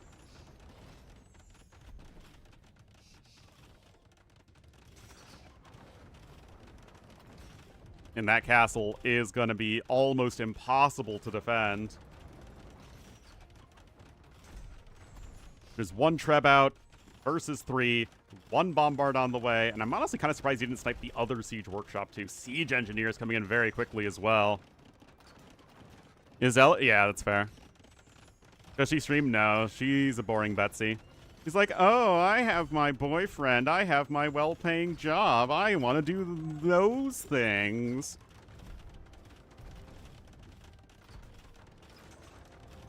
Okay, so he actually does snipe the Siege Workshop in time. Yeah. Stone is about to run out. Remember, it is cheaper to repair Georgian castles.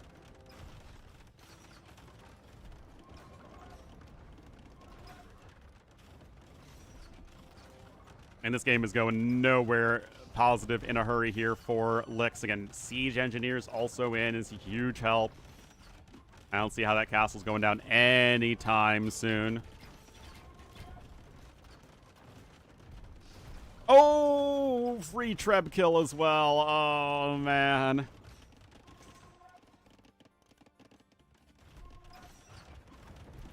Yeah, she's in Thailand right now, actually, on vacation.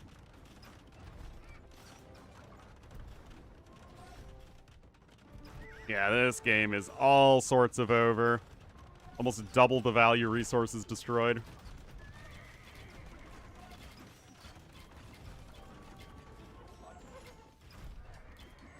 And Lewis going to keep his hopes and/or dreams alive.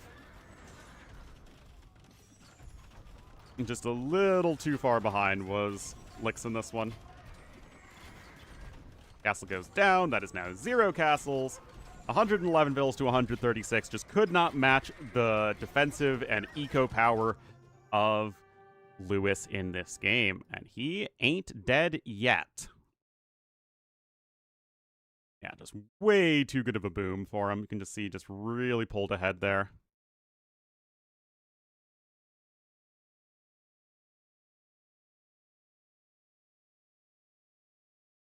Yeah, it's true. Lewis took very good fights and had a better eco. I mean, that is the power of going Skirmisher plus Monk. Right, that is Persians over Vietnamese. They're the top 3 civs used for Lix, so could we see Persians, Koreans next?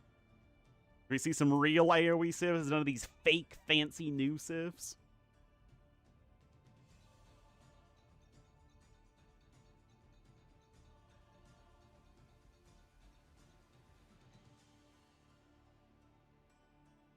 Let's see it, guys.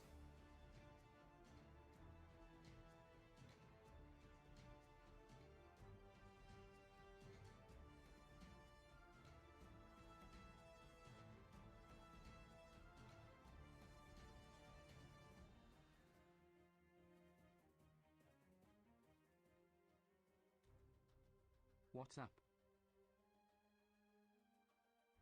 What's up? The Stoozy Brav. 32 months. Thank you, man. It is so good to be back. So good to be back with AoE 2. Minute 30, and we will be getting into the next one.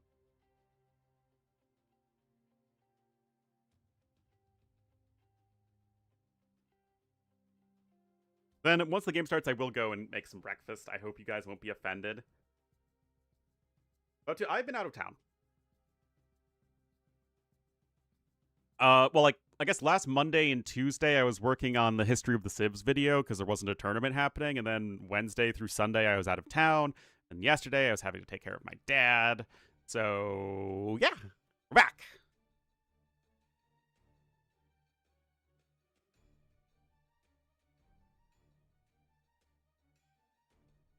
visiting the family for Thanksgiving, going to a wedding.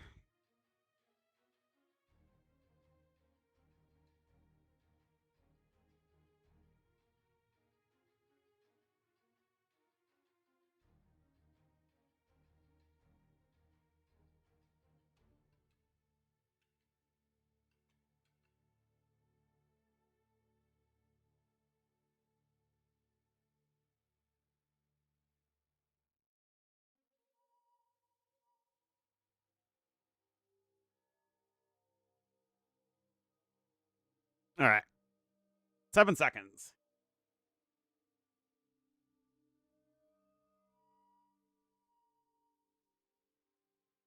I don't seem like an American? Or, I don't... What do you mean?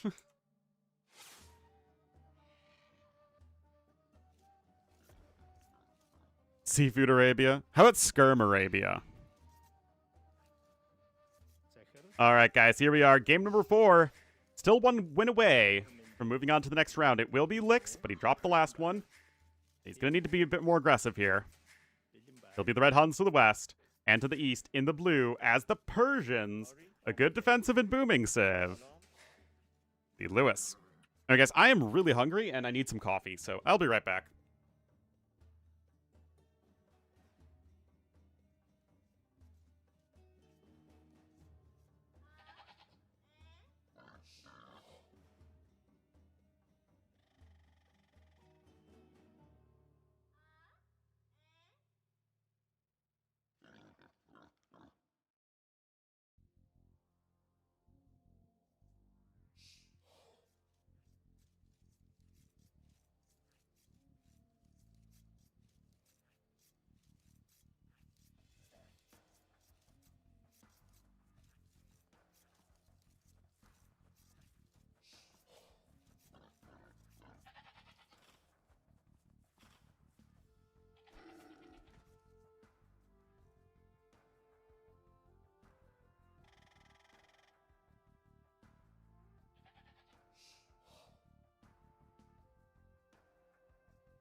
Thank you for your patience.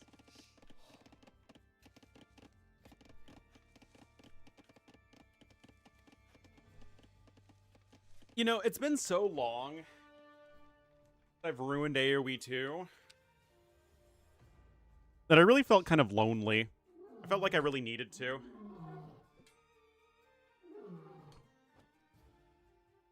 Ugh.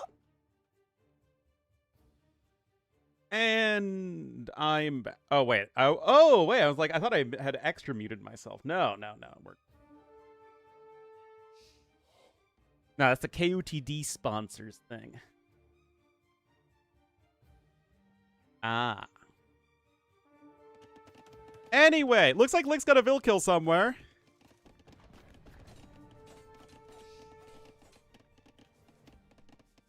Cringe Ornlu? Of course, cringe Ornlu. I'm cringe at everything I do.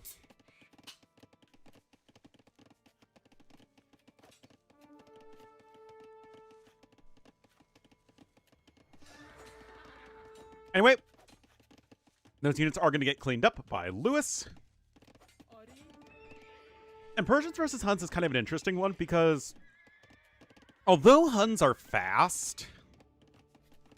Oh, with the side poke. It feels like Persians are going to be pretty good at just kind of hanging around and defending until they get a really good eco. Now, in full-blown post-imp, maybe Persians can still beat Huns with Savars, but I feel like Persians... Whoa, what the heck? What the heck? What is going on? Oh, my mouse disconnecting for some reason. Oh, my goodness. All right, got 2 spearmen here. Uh-oh. Oh, this is just like the last game, guys, where the spearmen are not enough to deal with the scouts that are all stacked up on top of each other. And there's a kill there for Lewis this time.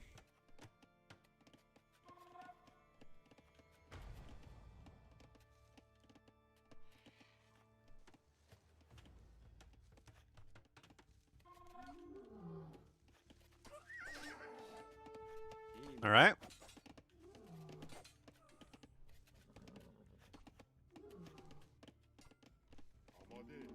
And a corgi scratching at my door.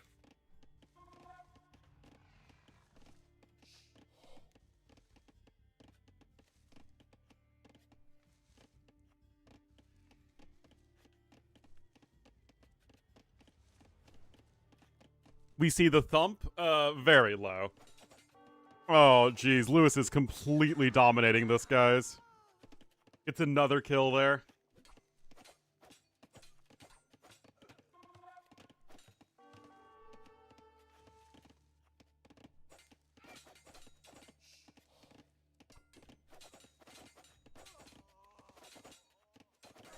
It's really the spearman difference, guys. Lewis is just getting a lot more done with his.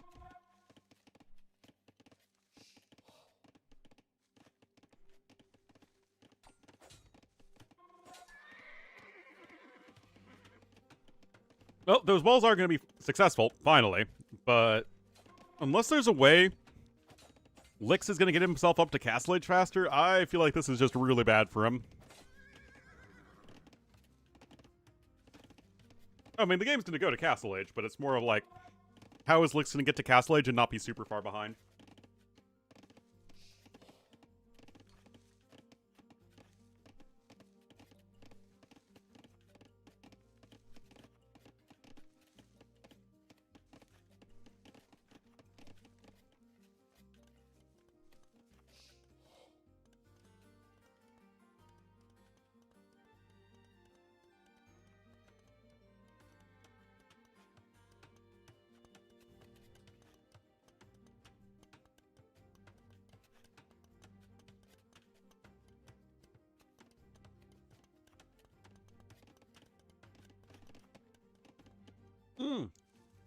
All right, that's one way to do it, guys. Why did Lewis go? Oh, forward gold. Sorry, I mean, I was getting food. I didn't have a chance to look at the map. Okay. So that's something that's going to be okay here for Lex. He's only going to be slightly slower behind the Castle Age. And likely this Cav Archer train is going to get up and running.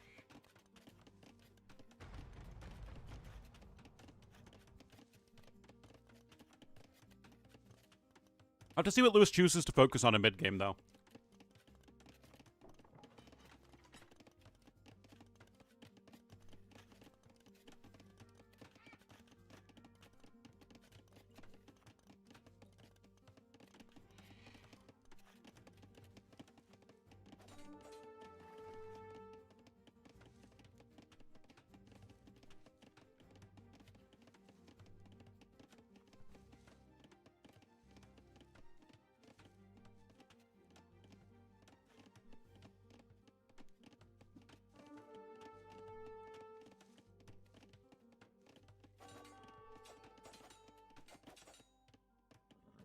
Yeah, so far I get 2 extra damage against anything with the Archer armor class, which includes Cav Archers.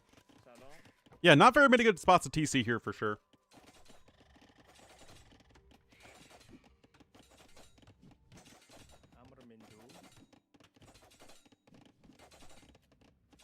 But no, this is a different one.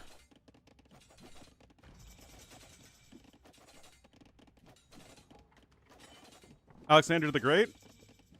I feel like most people would rate it in the, 8, 9, 10. I'd probably rate it like a 6 or 7. Hey, mouse! Work! Mouse! There we go. Stop! Not working.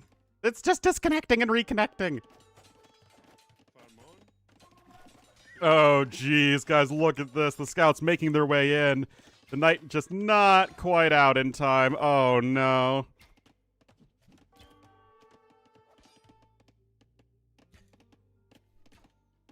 Hello, Diff Tom. Meanwhile, you just need to keep this eco humming right now as Lewis.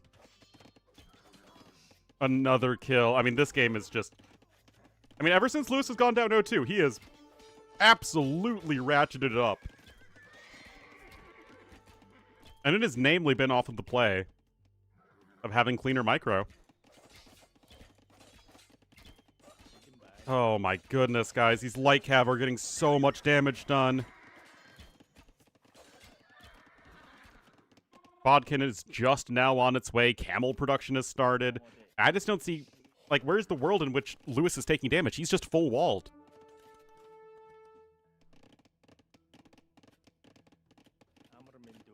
What's the best campaign? There is no single best campaign. Lex, well, the good thing for Lewis in that regard is that Huns are like the worst civ at defending.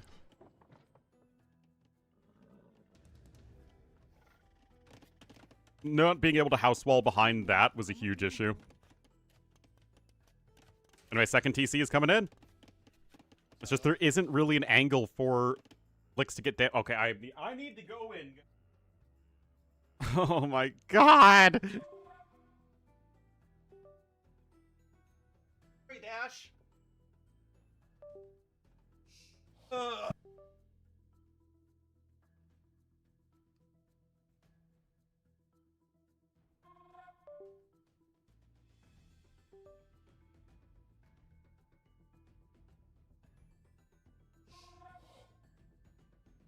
There we go. Ugh. And our ice maker isn't working. Oh, why does life have to be so much more difficult than it needs to be? Alright, so Siege Workshop's up here. I mean, Lix knows he needs to get a ton of damage done. These CA numbers need to be climbing fast, but we already have both Camel and Skirm out for Lewis.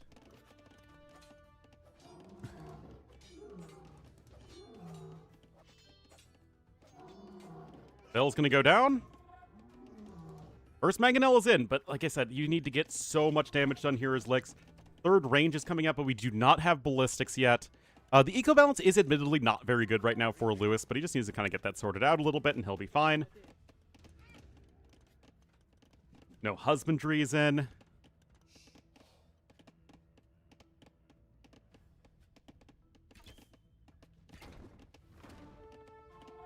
I mean, it just feels like you're asking this army to get an unreasonable amount of damage done at the moment.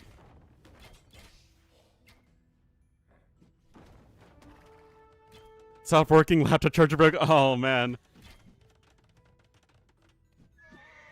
Yeah, I got back, and the ice maker, which was, like, not making enough ice before we left, made so much ice that it turned the entire, like, ice tray into a giant brick of ice, and we couldn't even really open the freezer, and it took me, like, my mom and I actually, like, an hour to get that unclogged, but now the ice maker is, like, dangling off on its side, so it's, like, it won't even make ice right now. Alright, defensive tower's in. It's a lot of monks queued up right there for Lewis. But still, like, where are you going to be getting damage done? You have ballistics on the way. But of course, the longer this game goes on, the better and better it's going to be for Mr. Lewis. I mean, just look at this. You can sack the camels here. That's okay. You didn't even have to sack all the camels.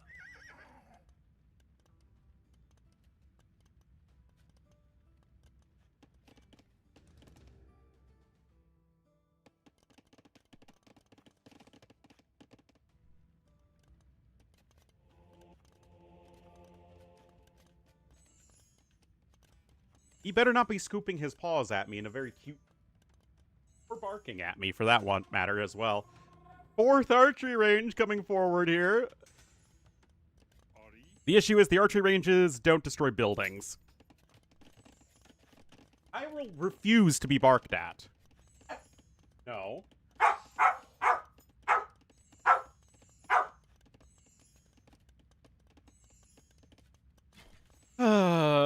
I mean, they're only at 15 cav archers, guys. There's almost as many skirms as cav archers. Already, we're looking at over 3,000 resources difference. And it's just Persian eco behind this, absolutely humming. And you're even working towards a castle right now as Lewis. Chain barding armor is huge, of course.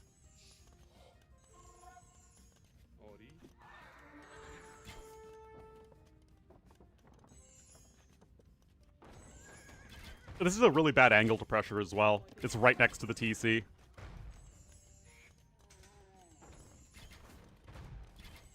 Random Scorpion too, I guess.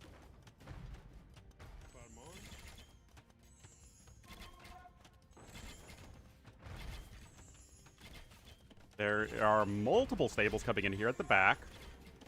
There is a gold over there as well that you can take as Lewis. There just isn't enough here. Way too few CA.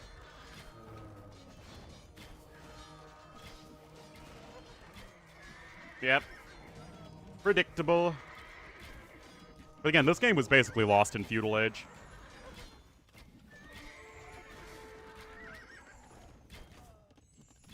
We're looking like it at this point, as Lewis absolutely bodied Licks that game. That was not close at all from the second we got to Feudal Age. 3,000 more food.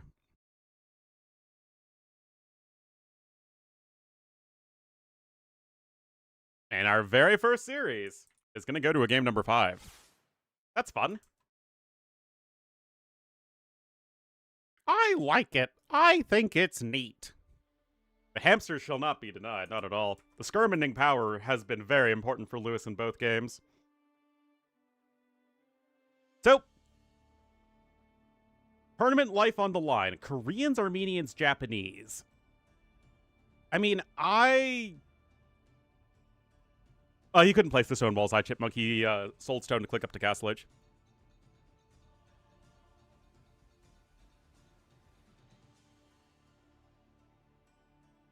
I mean, of these 3 civs, I like Matt Garris the most.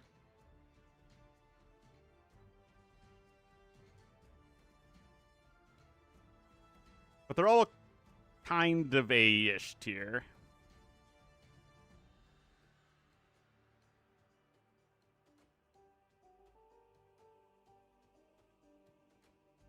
Koreans, Armenians, Japanese. I kind of like Armenians the most. Like, Japanese and Koreans I'd put in B tier. And Armenians I'd probably put, like, low A tier. Something like that. Also, Vinch versus Ganji is also about to start, but obviously we'll cast Game 5, and then we'll jump over to that series. for our schedule. Anyway, thank you so much, everyone who's been tuning in. Like I said, I've been gone. I am very, very glad to be back now. Feels very good.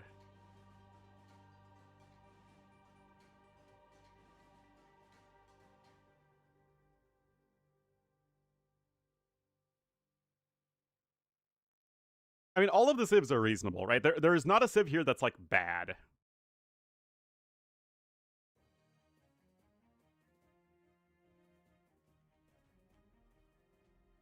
Steppen Slothy, thank you so much for the sub with Twitch Prime. Welcome to the Wolf Pack, and enjoy the beauty, glory, and majesty of Ornlu, a wolf and friends.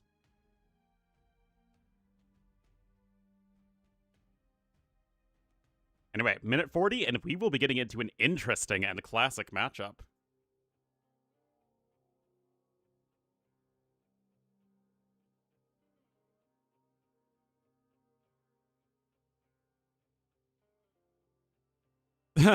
Thank you so much, Stefan. Really looking forward to KOTD. Gonna be able to cast that this month. Gonna try and get the tier list out for tomorrow for, you know, the KOTD Arabia. I will play the new Cat Scientist campaign, the custom campaign. I need to work on State of the Civs. Oh, also, I'll do the Battles of the Conquerors sometime this month for AOC. So I'm busy. I'm a busy bee. And the worst civ is probably Bulgarians as a whole. Although they're not, like, bad. They're just better options.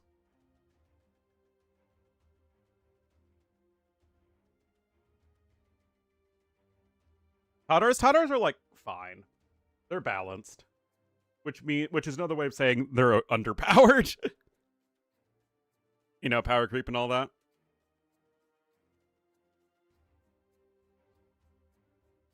Battles of the Conquer. What other nostalgia runs are there?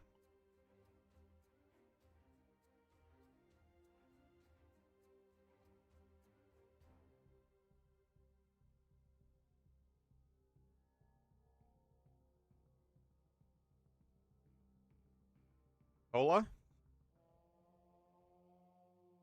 Just a Coke Zero? No time for coffee!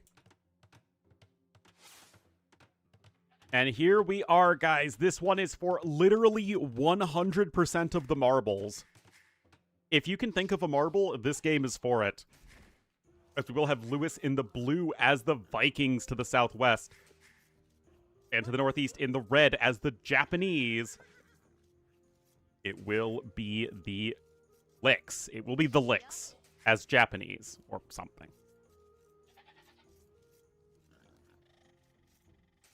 Alrighty.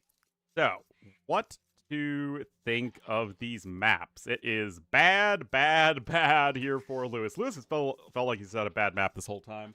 And now the Corgi wants out.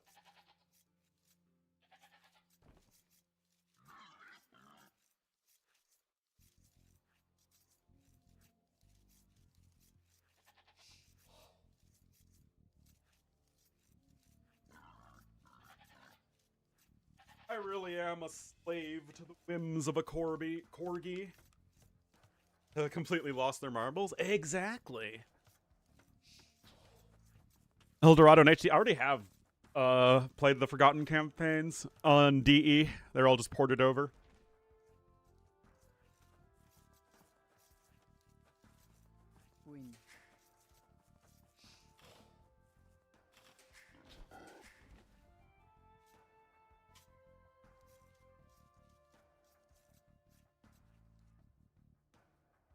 As you don't move them and... What? Same distance? They do look... Like, I feel like normally boars would be, like, this far away from the TC. So, like, 4 tiles, maybe, further away. But that's, like, old Arabia. Ben probably wants more laming. Because he finds it exciting.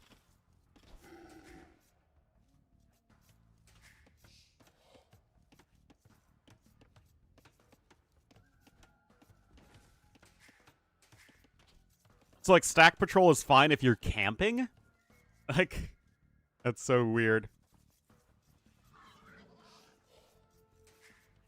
Anyway, Vikings versus Japanese, kind of an interesting matchup.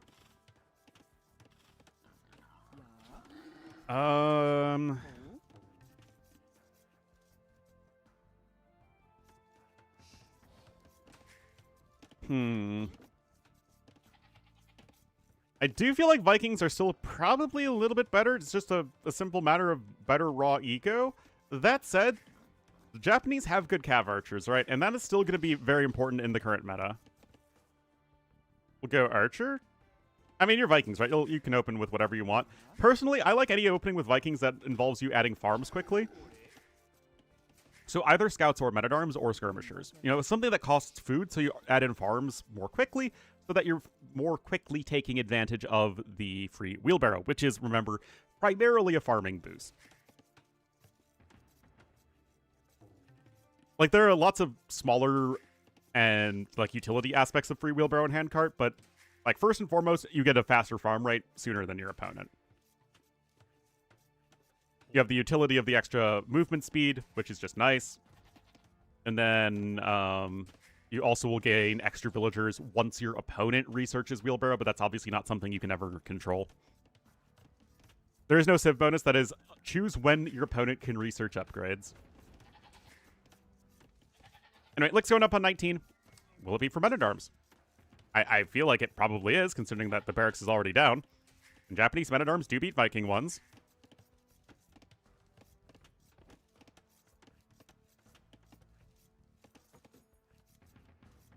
And there we go. See what Lewis is up to. I mean, this just looks like a basic scouts build. Nothing wrong with that. And already the walls are coming in. I mean, you're against Japanese, you have to be thinking, okay, they're going to do something aggressive. Someone's subjective judgment? Yeah, you definitely don't want that. Especially if the last word is somebody's subjective judgment who is a participant in tournaments. So, very quick men-at-arm rush from Lix. It is fast, it needs to get damage done, and Lewis is already walling himself in. So this feels quite good for Lewis to start things off, although he could get his forge bushes denied. But again, if Lewis is committing to a stable, I think he actually could be in a tough spot. MBL wants MBL to win something. Now, the dream finals for Mem is Hera losing in a game 7, or whatever the last game is, versus Viper. That's what literally every tournament organizer wants.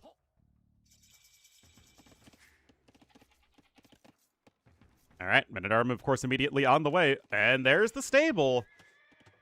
Okay, the villagers are already just going over to the other side there. Or Sebastian. I mean, in terms of, like, it's what would bring the most viewers. Hera and Viper are still by far the most popular players.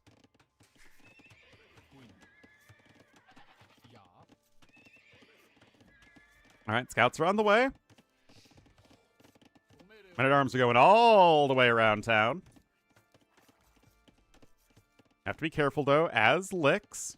You don't want to just sort of, like, bring your opponent right to your units, but they've already made their way in.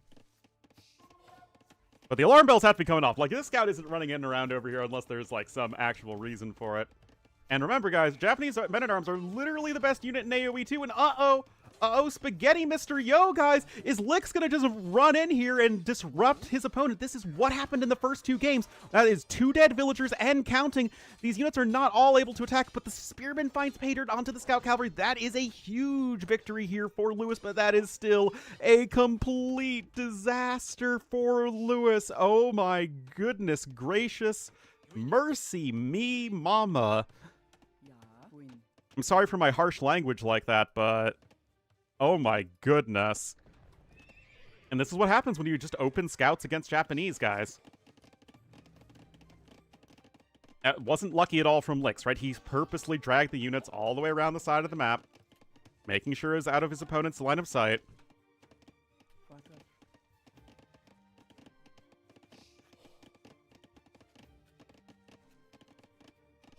Anyway, these units are now going to get cleaned up, but they have obviously done their job.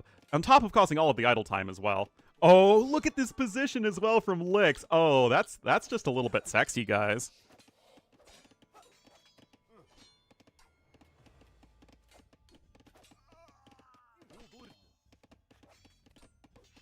Look at that.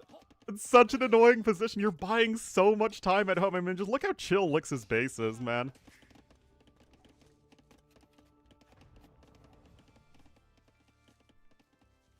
Zealot's like, oh my goodness.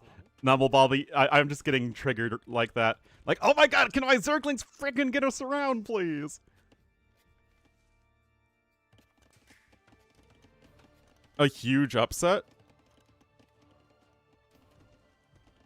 How big of an upset would it be if Lewis lost this series?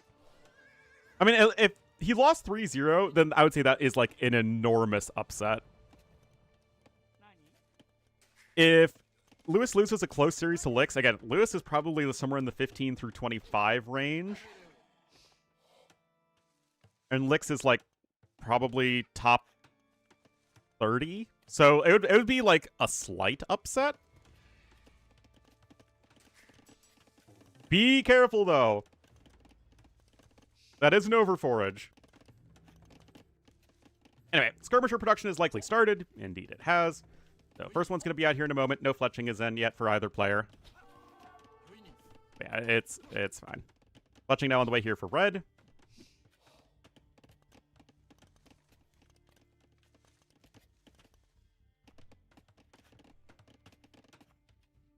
All right.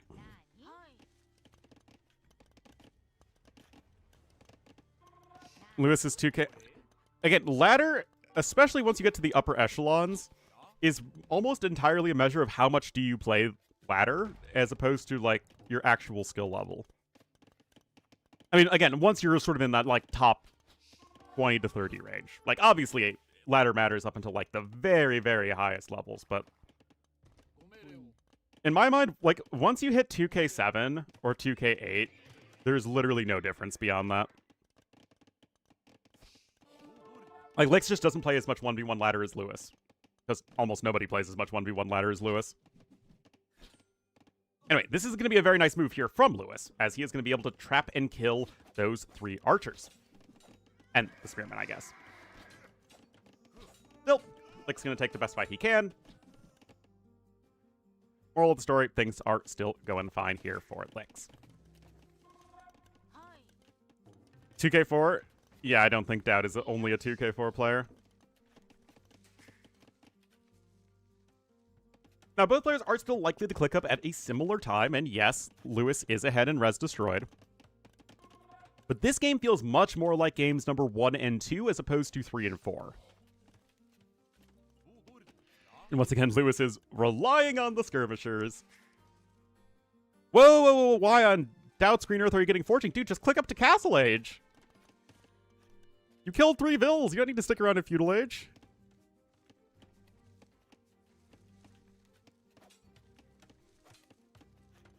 Huh?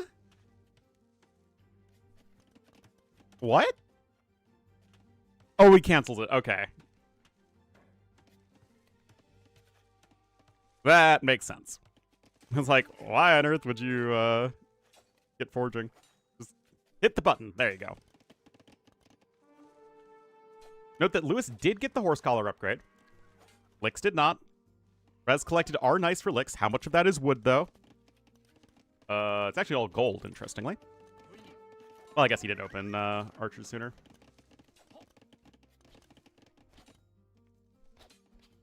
Scout is going to get 1 archer there. He'll take it. So the question you want to know is, what are they going to do in Castle Age? I mean, Licks is obviously just going to go for archery range units. What's Lewis going to do? He sold 100 stone, so he could click up a bit faster. Is he just going to go skirmishers and boom and make monks to defend like he has in every single game before?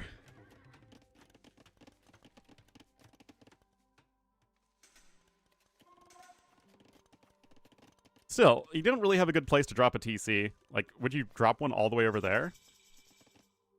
And there's Elite Skirm, and Bodkin, I'm sure, is shortly going to follow, and so it is.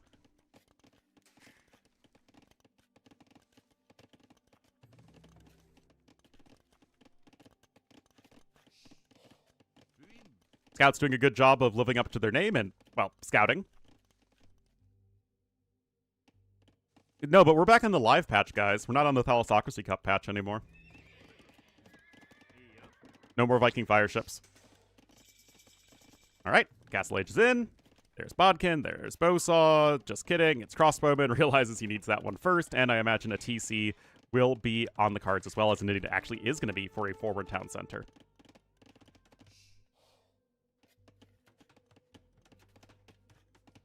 Still, Viking Eco is very good. Come on, give me the Bodcros. Oh, the timing was almost there to get all of them at once. Oh, at least they're on the screen together. For a brief moment. There's a brief moment of joy in my otherwise dreary and uninspired life. Ooh, actually might be able to get with the scout. Oh, Lewis knew what he was doing. Well done there. What are you guys up to? Alright, Siege Workshop coming forward. Once again, it is just skirmishers at the moment.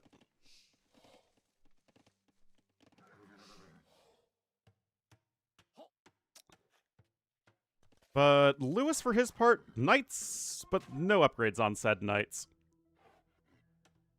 Wheelbarrow also coming in for Lick, so he doesn't want to fall too far behind in that regard. Very mediocre. Japanese are fine. They're a good aggressive civ, and Lix is an aggressive player, especially against someone like Lewis.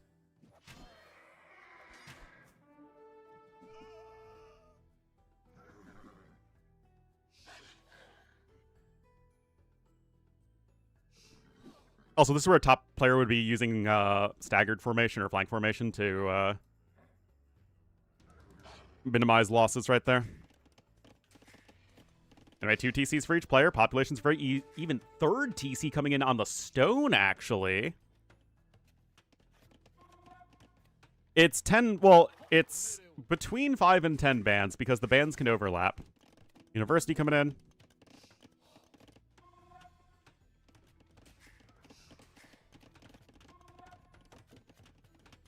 And there's also the admin bands.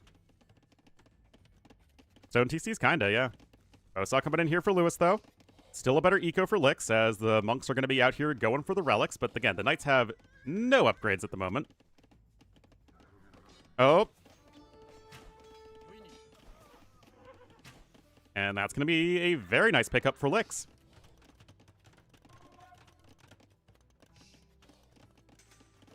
Admin bands? Yeah, anytime that there's like admin band, it just means random bands. Same thing. My third TC about to be in, and guys, Lix is looking quite comfortable. Has to be careful, though. Germs do not have that +2 defense, though. Ballistics is going to be a big help, though, for Lewis. It was a huge help for him in game number 3 in this series.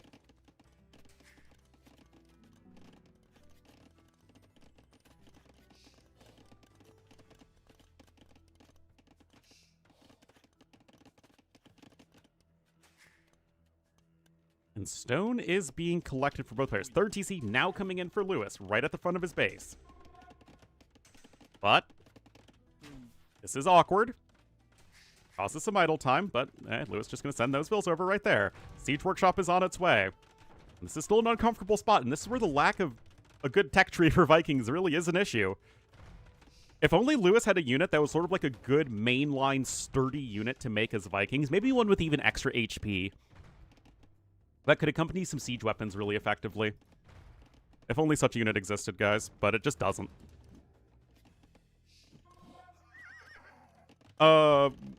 Wood could become an issue in a little bit, but that's... why would wood ever be a problem?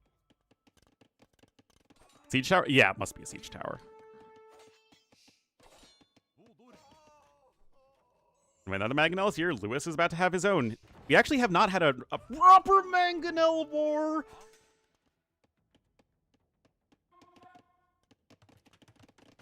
Yeah, but Lix is setting himself up very well. This is interesting, guys, because this feels like it's still very much a Lix-dominated game. But you still have Lewis. He's still on stone. He's not dead by any stretch. And of course, this is super high stakes, as it's an elimination match for both players. Very exciting. Single elimination brackets are a lot of fun. No villager here to repair. I would have loved to have seen that. No ballistics for red, whereas there is ballistics for blue.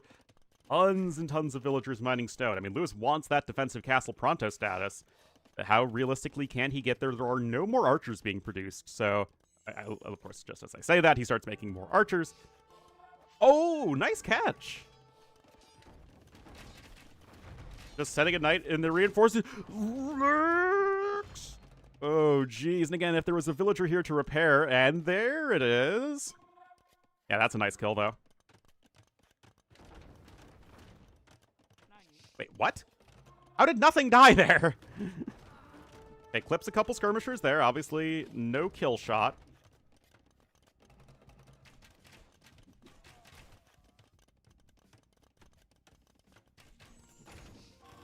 Light Cab swooping in. They snag a villager at the very least. Lix is, again, still ahead in eco as Japanese. He's not far away from Imperial Age. He's grabbing a market. I mean, he has both a siege workshop and a monastery, so he's got his buildings he needs to click up. But there we go. Castle is on its way. This is not yet seen by Lix. Okay, now it is. Oh, not the Light Cav. But it's actually 3 mangonels right now.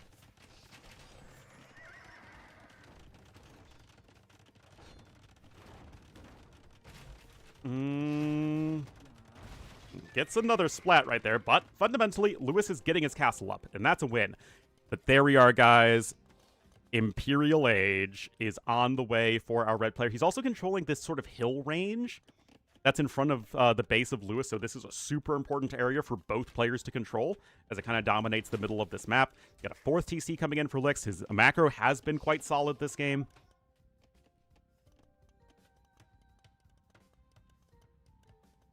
In this matchup? Well, I mean, Japanese are going to feel better than Vikings if they have an eco lead. They just don't usually get an eco lead. Anyway, Lewis is selling the farm to make sure he can get to Imperial Age as well, so he's not going to be, like, horrendously far behind, but a castle on this hill is looking mighty good for Lix, guys. Oh, nice hit there for Lewis, though. And Lewis, of course, is going to see exactly what's going on. He knows it's go time. Oh, my goodness, the micro! Okay, if you cannot lose another mangonel here like this. Not the peasants! Okay, 1 kill there. This is so tricky. Again, such a critical game for both players. It's a huge tournament. That's a big splat on the other side. It's just almost impossible to micro 2 groups of units all together all at once. Okay, gets a nice hit there before the mangonel goes down, guys, but...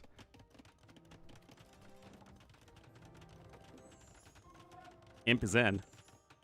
And then Bombay Gypsy gifting the sub to Hans. Thank you so much, Bombay Gypsy, and welcome to the Wolfpack, Hans.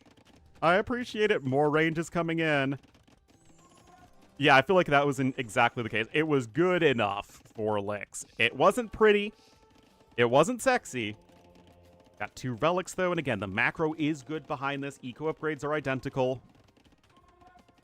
But yeah, I mean, again, it's controlling this hill range in the middle of the map that is just so critical, and it's been very deliberate that Lix has been making sure that Lewis is not getting this. You can see he's probably going to try and get a castle up over there. Exactly. But that house is blocking it now. He can still build one right there, so, like, that's not the end of the world, but still.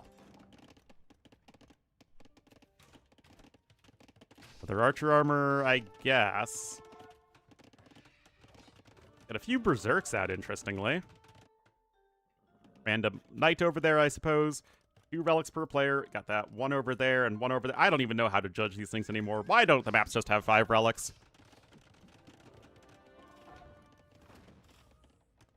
And maybe a little bit of light raiding coming in. Bracer on the way. Double trebuchet production immediately as well.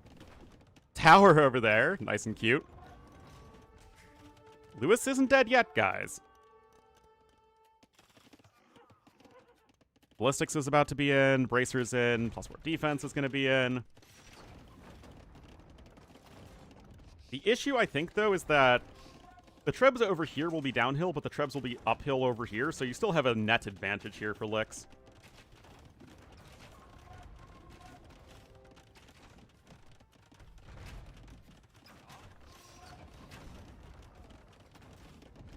Wood eco? I mean, it's like, okay. He's got that wood over there. Stone situation is actually much better for Licks, and that, if anything, is going to be a huge, huge deal. Treb number 3 is going to be out. We will have 4 trebuchets out pretty soon, though, but he actually just cut production from that castle. He knows he can't save it.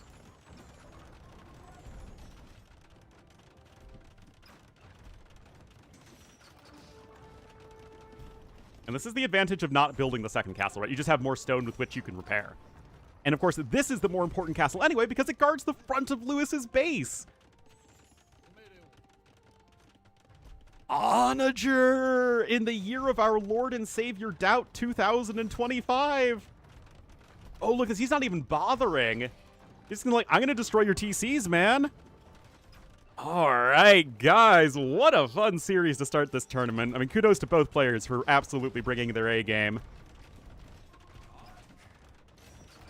Castle's not going to stand much longer, though. I mean, that's 4 trebuchets over here. That's not a messing around number of trebuchets. Skirm numbers are also, again, relatively even. I don't think either were able to get conscription since they're focusing on the Treb War. Actually, no, Licks did get conscription. Wow. Okay. Well, they still lost that fight. Guess it was just more units. No, this is elimination. Loser of this game is out of KOTD in the round of the very first round. Okay, this is where the macro really needs to come online, though, for Licks. And this is where we can favor Lewis, right? His raw mechanics are going to be better.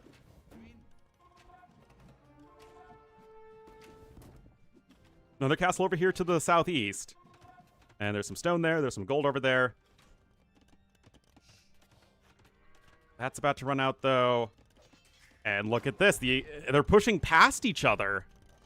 Oh, geez, this is getting really weird. And now Lewis is going to try and build a castle up over here in this hill area. And this is looking better and better for Lewis, guys. You can't build samurais without castles, though, and you have almost one castle. Yes, the side castle from Lewis was a very good play. Guard tower coming in. Interesting. But of course, like, again, it's so weird. It's like a bit of a base race. Neither seem to be able to make anything that isn't a skirmisher, though. That said, you have at least some archer upgrades in as Licks. Man, skirms are going to be so bad against berserks with the HP regeneration. A lot of infrastructures over here, though, that could all be bombarded by Lewis, so that's a good play for him. Look at this. Lewis having to replenish so much of his farming eco, and that is a small advantage right now for Licks, is that he hasn't lost the heart of his eco yet. Yeah, Lewis is now making berserks, but you can switch right back into the archer play as Licks. And once you start seeing these units getting upgrades, like, you just need to make arbs. Pretty simple, honestly. But he's not spending his resources, man! Okay, castle up over there. I don't know if I love that. You're in no position to defend that. Anyway, those villas are going to need to skedaddle. Absolutely pronto status. And look at this. Only 24 villagers on food right now for Lewis.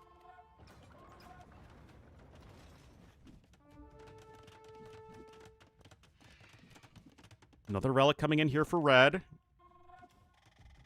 Honestly, the macro, the multitasking, just the clicky clicks. Need to be clicky clicking, man. As Lewis trying to expand up over to the side. And now the berserks are going to come in, guys. Why are you making cav? That's not what you want against berserks.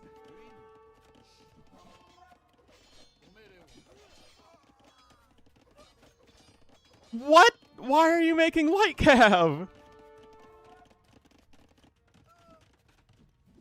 You need units, Licks. He's not spending his resources. He just doesn't have the macro that Lewis does. Oh no, Licks! He's losing literally everything! Oh my goodness.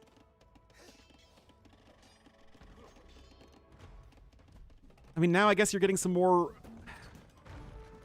Oh, if that onager goes down for free, that was honestly pretty lucky there for Licks. I mean, his population is good. There's Arb. But yeah, he needs something that isn't a light cav.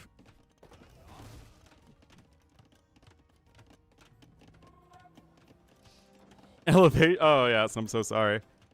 Samurai, you have not really the best production for Samurai.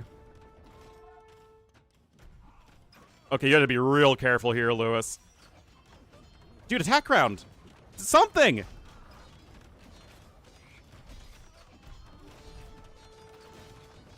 I mean, a lot of Berserks are going to go down here, guys. Like, a lot of Berserks are going to die.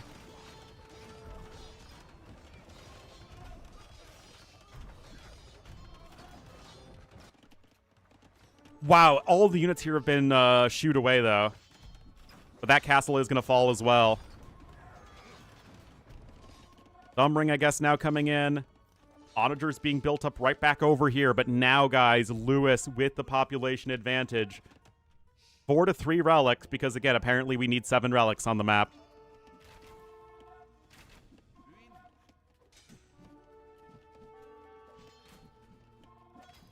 And now you just don't really have much stone left. I mean, how much stone is left on the map to mine? There's 3,800 stone left on the map to mine. Now we have all these buildings coming up, guys.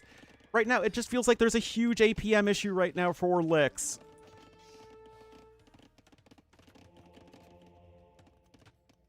Licks is still ahead in resources, but he just needs more units, and he needs them in the proper places.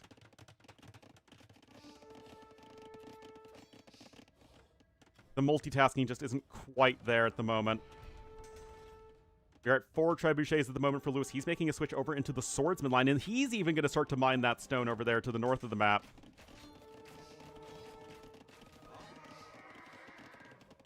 I'm honestly a little confused at this point as to what Lix is doing. Lix does not even know about that goal. Actually, neither player knows about the goal, but don't let your opponent take that stone. Stone is obviously going to be absolutely critical.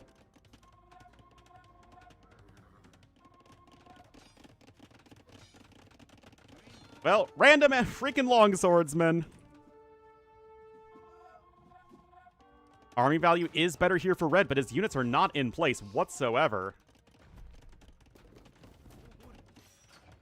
Oh, dude, you cannot lose units like this.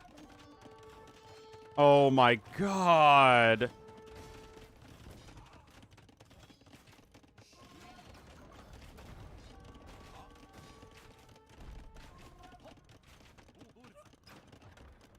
I mean, Lix has 7 units on the way versus 15. These why are there even trebuchets over here? They're not doing anything, man. I mean, no, the swordsman play makes tons of sense. Champion coming in, too.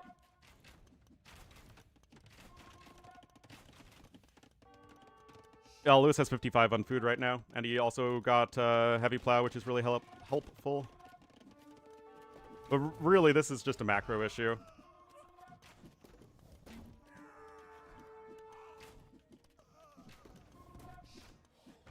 I mean, I guess those are efficient fights.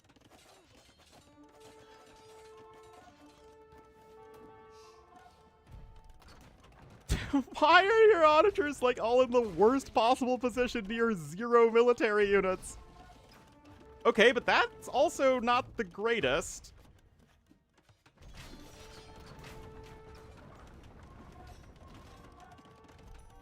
Yeah, fully upgraded Viking champions, guys. 84 HP.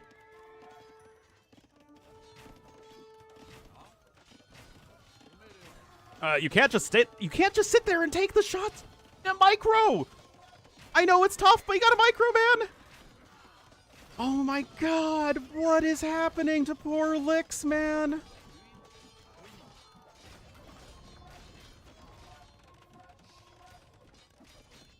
Oh my goodness, guys. He just can't keep up with Lewis here in the late game.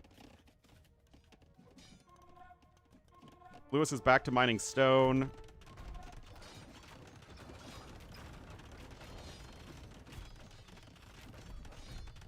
All the castles are going down. Lewis, with this castle over here, was such an important play from him. And this reverse sweep is looking complete, guys.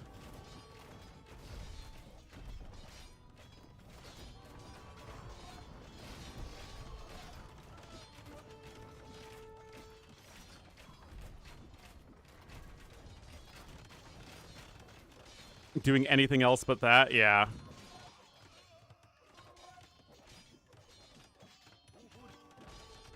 Unfortunate there for Lix, because he had this game in his hands, but he just could not keep up with just the units that that Lewis made. GG, well played, good luck next, as Lewis completes the reverse sweep of his opponent. You can just see here that it was not at all prepared for the infantry units running around.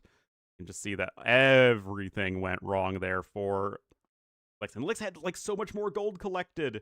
We needed everything more collected except a little bit food. He had tax. It's just he couldn't quite keep up. Felt like he prioritized all the wrong things.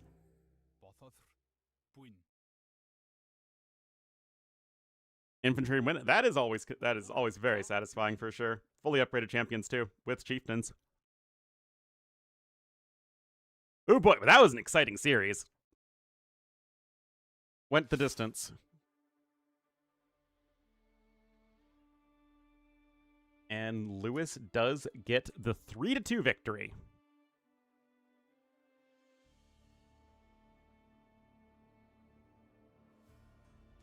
Technically, Hera Miguel is closer in elo than Ganji versus Vinch.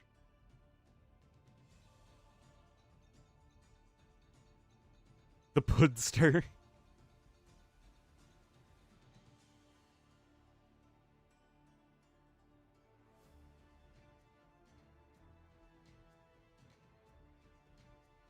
Alright, we'll watch Ganji versus Vinch still.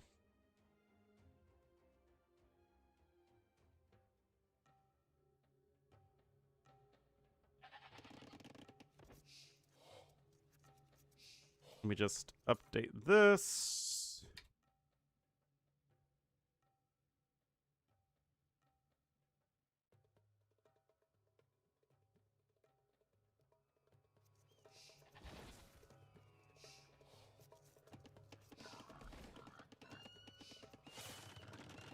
Oh, thanks, Cow Farmer.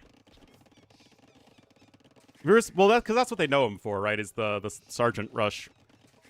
No, Pudding is actually a very well-rounded player. Anyway, guys, here we are. Game number 2. Of course, we didn't see the first one because we were watching the other series. Vinch is going to be the purple as the Hindustanis to the northeast and to the southwest in the yellow. As the Huns, it will be Ganji. No idea how long they are into this game. It is... Well, it'll stop speeding up once we reach real time. All right, so this is actually a full-blown drush from Vinchester. And guys, Vinch is very good, remember, on these Arabia-style tournaments. It's kind of one of those things where, like, okay, everybody is comfortable on Arabia. Everybody is. Even so, players like Vinch and MBL always seem to do even that much more better on Arabia-style tournaments. And Vinch, he just marches to the beat of his own drum. We will not see many drushes in this tournament, guys, and Vinch is doing it anyway. It's how we got second place in a tournament. Yeah, Vinch had like the world's hardest bracket and then almost won. Why not the Hera game? Because I'd like to watch in theory, a closer game. I don't think Miguel is going to give Hera too much trouble, unfortunately.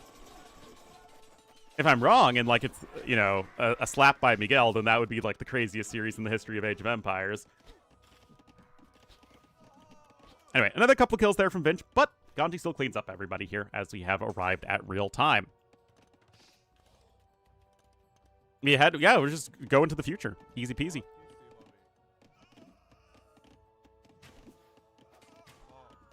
All right, and look at this. All those crossbows are getting cleaned up by the power of the skirmishers. It will not be gainsaid, guys. Wait, how are all of those shots missing? What the heck?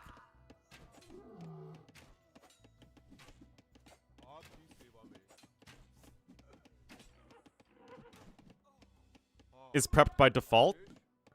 I mean, you say that, but you still have to draft. And I think that part of it as well is that you just have to feel really comfortable with what your overall game plan is.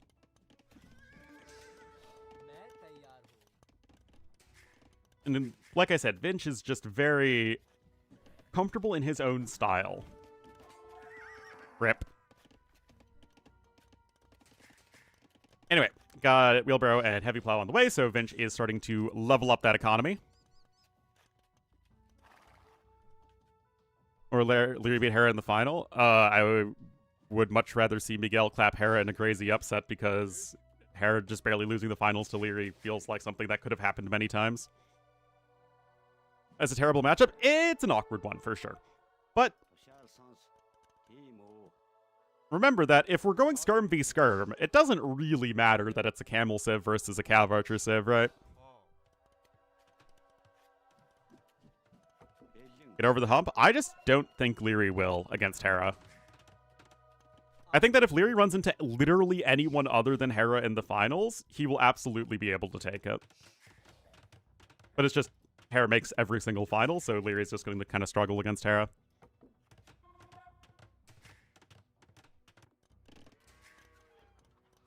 Anyway, 2 TCs only for Ganji, and no stone income for him, whereas we are going to actually be working towards those Gulams.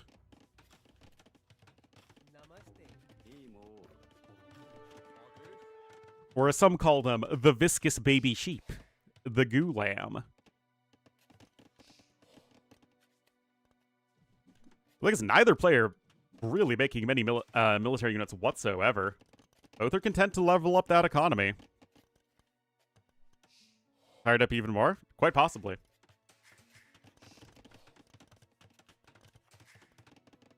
But if someone's going to take Hera out, it's going to need to be Lewis. Or Miguel.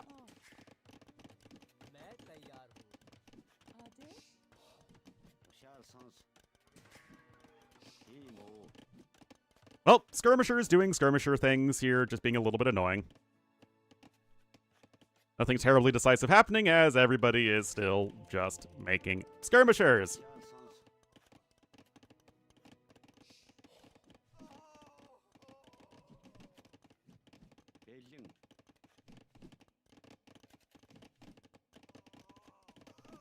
Look at those skirms go. Oh my goodness, peak skirming, guys.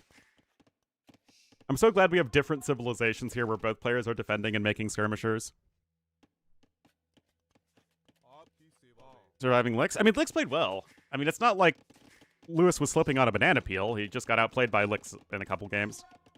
And probably should have lost the last game as well. How did Licks Lewis end? It got to Imperial Age and then Lewis just kind of took over.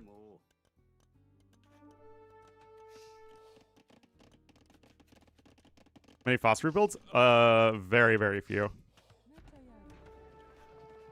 Especially very few between evenly matched players. I think an underdog is far more likely to go for a phosphor than in two evenly matched players. I don't actually think it's a super top tier build.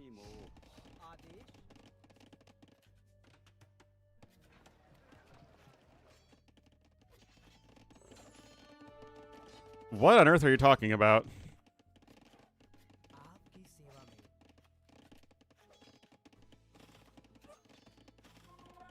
Toddler, what on earth are you going on about? New patch? What new patch? What?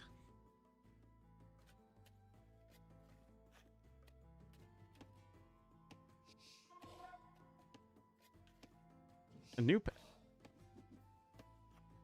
No one has told me about this! Like, literally, you know, normally the super special insiders have some sort of insight.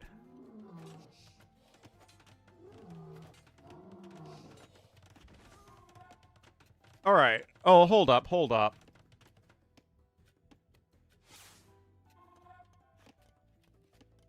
Okay. I'll make a video about this.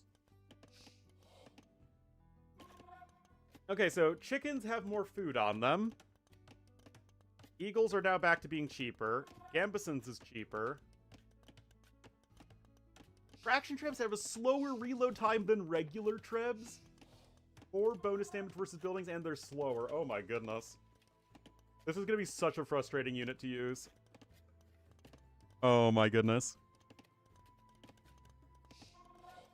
Warrior Priests are cheaper. That's a good change. I still don't think this really changes the fact that you're not going to see more than a few of them in a game. Let's see. Krepos can now train petards. Oh boy. Finally, guys. Bulgarians are going to be viable. Finally. No, I mean, it is going to help. Like, you go Krepos drop and they go for a castle drop, you can go Petard down the castle. Flemish Militia. Minuscule speed increase. Sure, why not? Asnori Cavalry is getting 20% less. And it's cheaper. What? Why are Georgians getting buffed? What? What? Why? All right. Iron Pagoda does attack faster. That's good. And this... Okay, Jurchins are going to get a lot stronger. Interesting. Okay, so they made the lingering fire effect better for Ketons. Pastures are now more expensive. But they're better. And they take longer to build. Okay. They get more food, and they're more expensive. Hamandarin's getting a buff. I mean, this was what it was originally, but it was deemed too OP. Oh. Yeah, this is like getting slammed with a hammer. Okay, yeah, that Shuiko is not going to be very impressive now.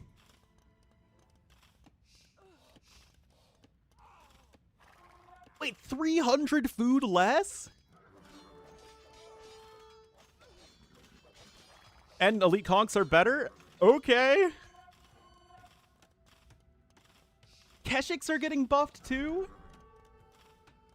Keshiks are already super good.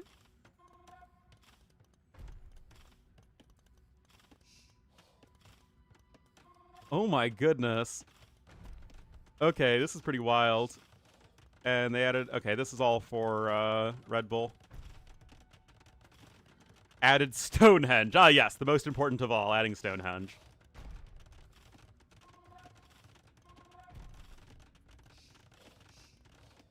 Yeah, these are very weird. Alright, guys, I'll make a video on it after the stream is over, and I'll upload it. And I'll give you my more detailed thoughts.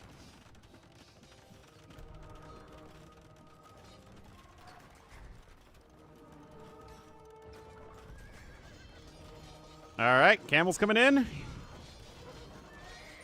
And this is where you probably shouldn't have much hope if you are the, the hunt. Oh my god!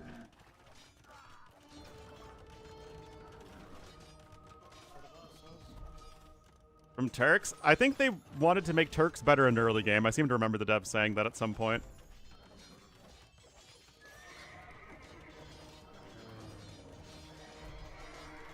Yeah, this game is super over, guys.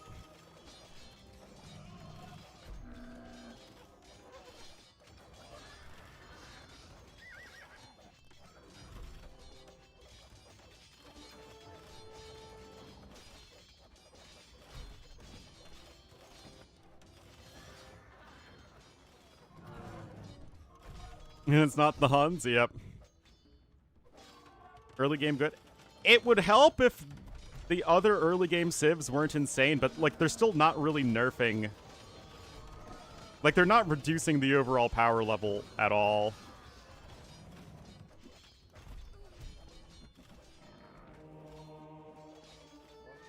Yeah, it doesn't really feel like...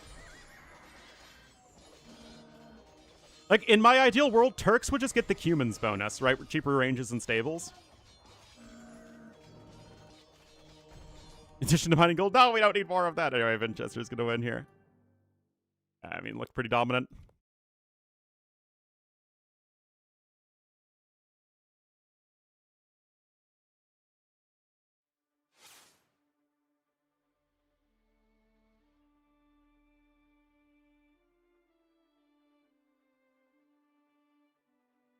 All right, so a new update has been pushed onto the game. Until the round of 64, we'll use the previous version of the game. So we get to switch patches again. Oh, boy. All right, we're already getting into the next one.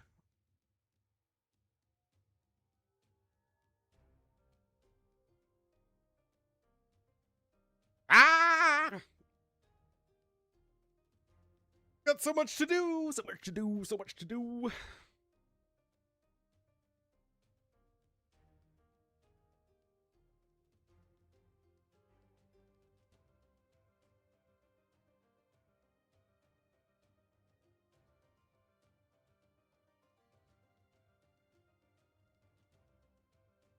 Gather food while gathering food.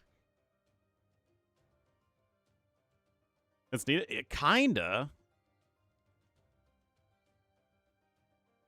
But like Tautars don't need to be buffed. They're still very good in the late game. It's just they're not good in the early game.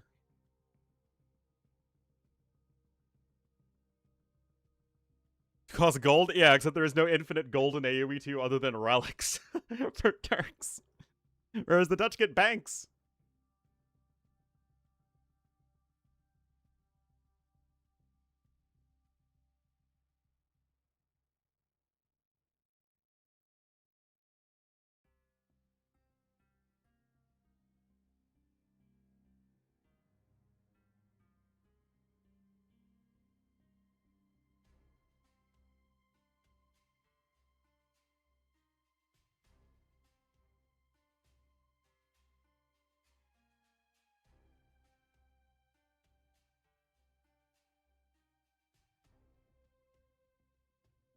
I don't know.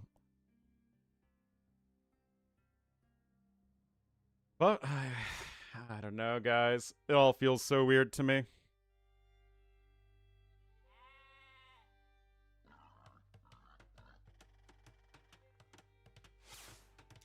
Alrighty, guys. Game number 3. It will feature Winchester in the purple as the Portuguese to the west of the map, and to the east in the yellow as the Mayans. It will be Ganji. And petards? Oh, yeah, for sure. For sure. AoE2 timeline? No.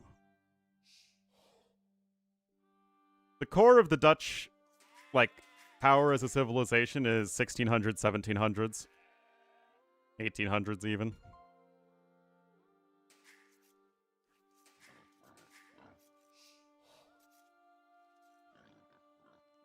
I mean, I think it's just that units stack up on top of each other, and if they have one range, they'll, like, all attack at the same time. I think that's the main issue, is the stacking one.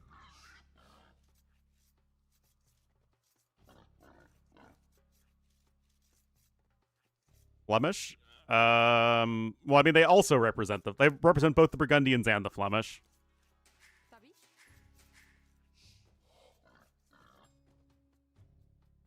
Why are warrior priests buffed? Well, because they're really bad in late game, or like past early game. They're only good for picking up some relics and then the all-in. But like, this just makes the all-in better.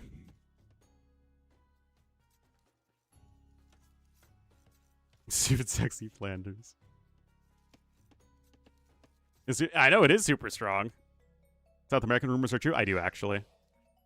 Even before the rumors were spreading, like after Three Kingdoms came out, I thought the next expansion would be South America. Or Mesoamerica, I guess. One of the two.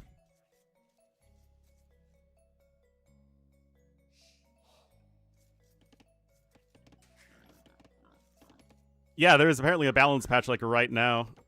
The way they keep it's actually really simple. It's because they don't want to add more artwork to the game. I think it is literally that simple. Because now that elite units have their own artwork.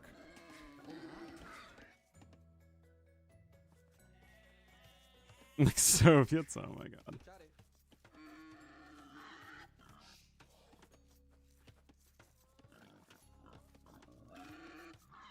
It's dumb. It's dumb, but I guarantee you that's the reason. Like, knowing how World's Edge operates, I am quite sure that's the case, where they're like, oh, let's make new elite unit skins. That'll be like really exciting for people. But also, don't do it anymore. Only one new elite unit skin per civ. Notice how that's been the case. I mean, when's the last time they added 2 unique unit skins? Like elite unique unit skins?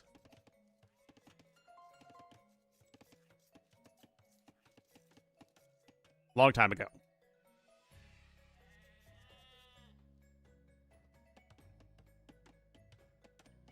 Yeah, the Campbell Scouts are a new skin. And then Travamsha Riders, yeah, so it actually would have been,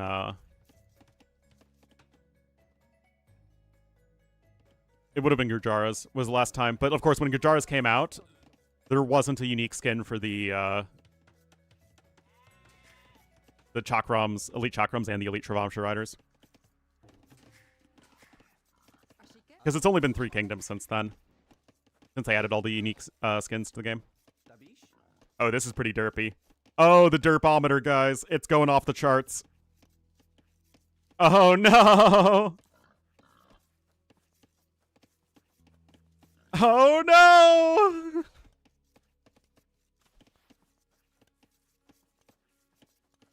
Oh, my goodness. He got there in the end. That's all that matters. All right, Vinch is coming in with another drush. Again, this is going to be Vinch and probably Vinch alone doing this all tournament.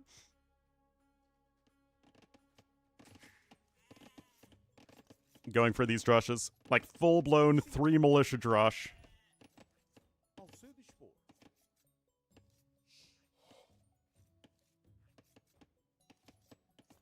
Too much? Hey, man, these piggies have short legs. They can't run all the way up hills.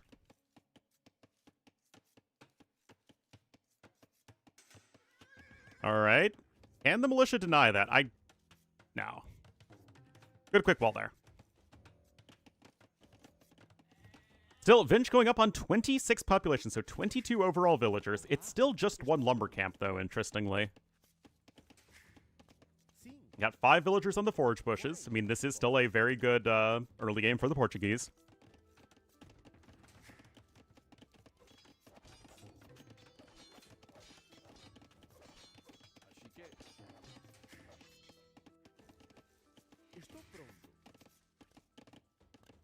This one's better.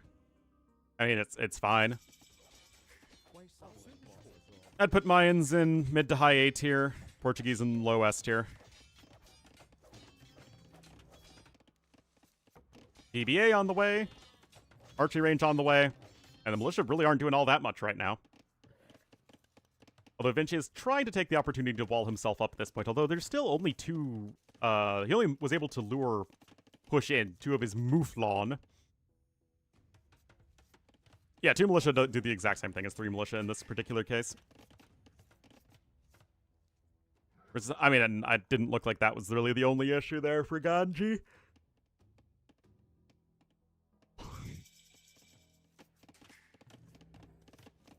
All right, look, there's Bidex and Horse Collar coming in. I mean, that's not something you're able to do normally when you hit Feudal Age if you're doing something other than Scouts.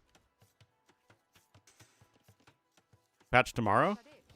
Yeah, there you go. If I did it yesterday, guys, then I wouldn't have seen the patch.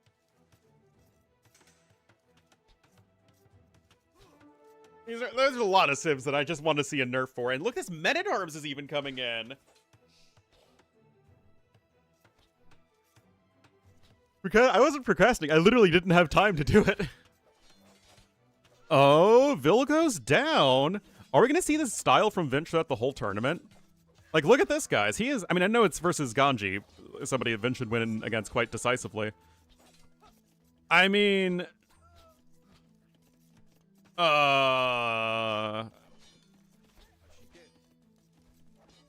This is pretty darn good.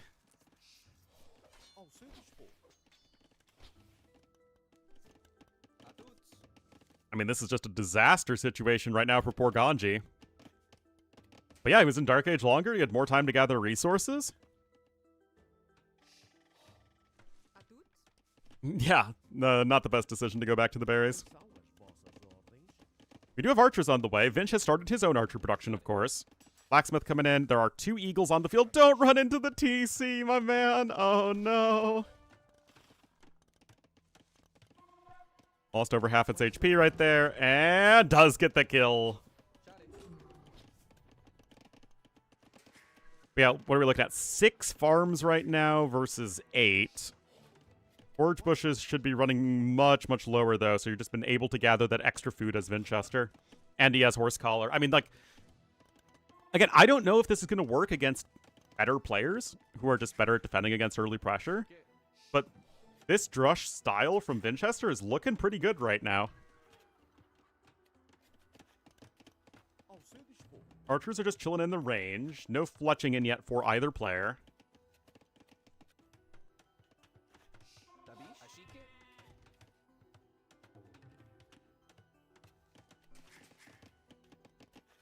And now we're just cruising. Vinch not probably going to move out onto the map, probably just going to bring his archers over just to make sure that, you know, Ganji isn't running here with 5 archers that he can't do anything about. But yeah, he just needs to chill at home. He knows he's gotten the damage done, and I mean, you're just cruising. Cruising for a bruising.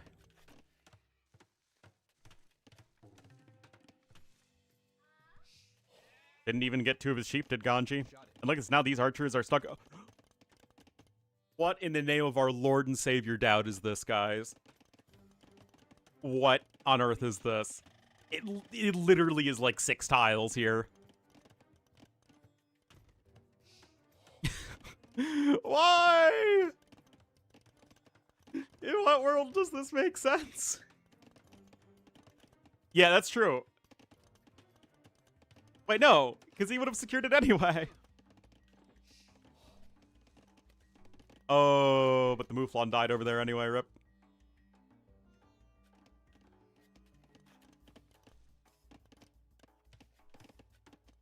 Yeah, I got Wheelbarrow coming in. Of course, it does research a little bit faster for Portuguese, which is nice.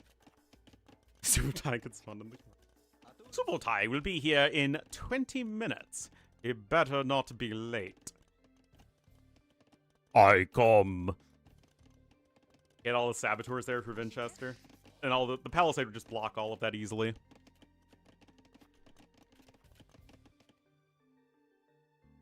Don't 20 minutes, who knows? Yeah, but like, you still need to know.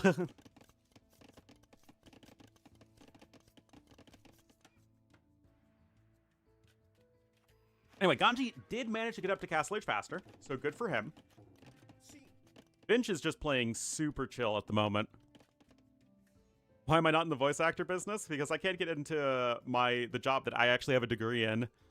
So, what makes me think I would actually get into the voice actor business?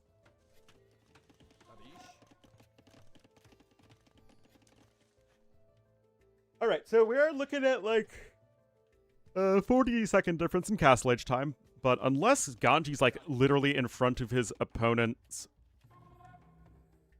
base, which I don't think is going to be the case at all, then I don't really think it should matter all that much. TV, that's true.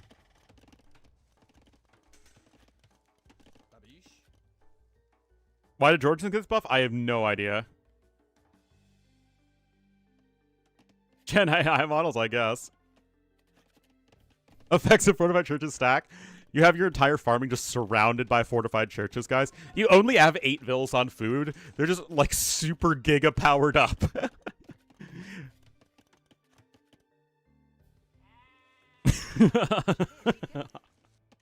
That'd be so OP. Like, you play late game, and you have 20 villagers as Georgians. And you have a better eco, because they're all just stacked up for fortified churches.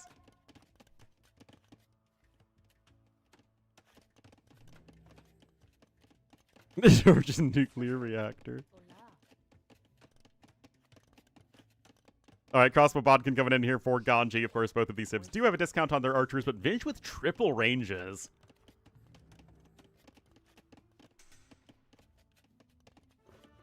And protected, exactly. Alright, Crossbow Bodkin coming in here for Vinchester as well. Are we going to see the university? Yes, we are. Good old Bodcrow. But I mean, the economy of Vinchester is just humming along this game.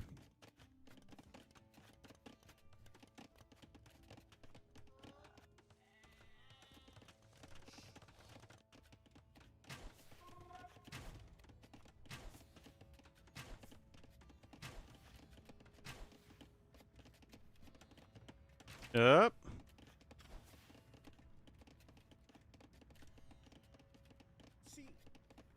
mean, I like Kashyyyks, but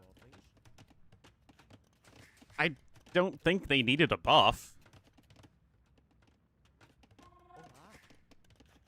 Again, I don't think most AoE civs don't need buffs. They just need to nerf the very best civs.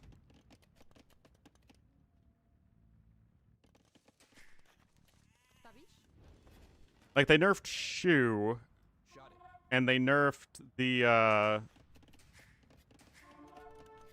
traction trebuchet against everything except buildings.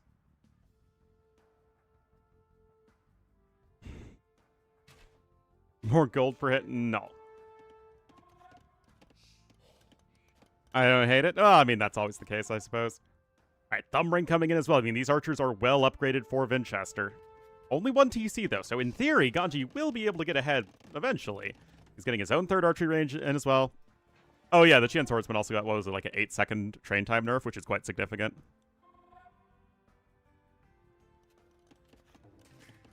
Red Bull? Oh, yeah. When is Red Bull Londoninium? Yeah, Ketons did get a bit of a nerf, which is nice. But, like, I liked all those changes. I want to see more of them!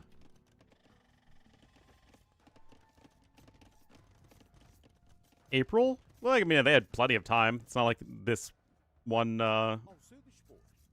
patch had to be everything there. Yep, just missing leather archer armor at the moment. But still, again, Vinch is only on the 1 TC. He's finally going over to his main gold over there. No ballistics, no thumb ring, guys. But, oh, wait, are we going to get a Vinch sandwich? Oh, I don't know about this, guys. You're still on the high ground. It's just like walking both units up so they all die faster. Well, Eaglesworth, I think the American civs are not doing very well right now. We only really ever see Mayans. It's too big. Bread cannot handle.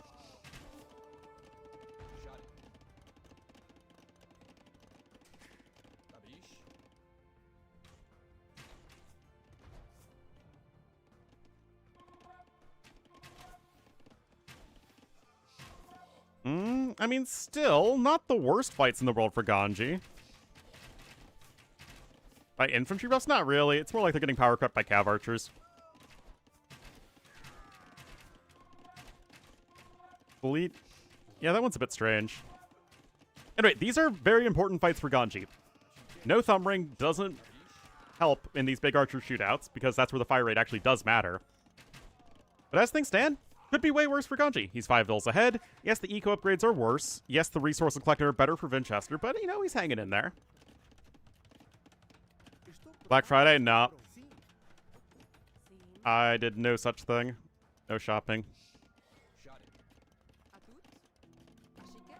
I'm not even ready to think about the holidays. Impchester? He's still a little ways off, especially in terms of gold. And there's even Handcart coming in. Still just 3 ranges for each player. And maybe a forward siege workshop, indeed.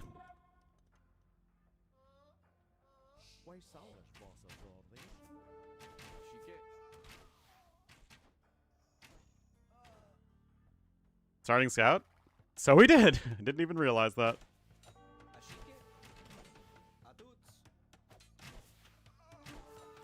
Oh, Vinch is going for it. Oh.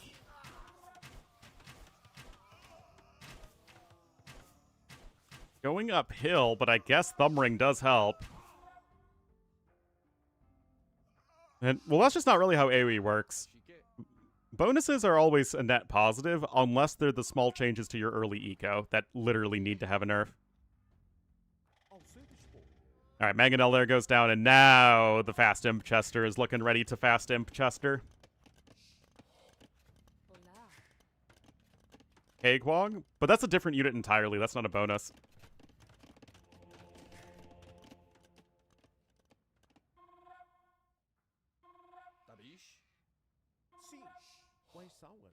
I mean, I guess you can create side grades in the form of new units.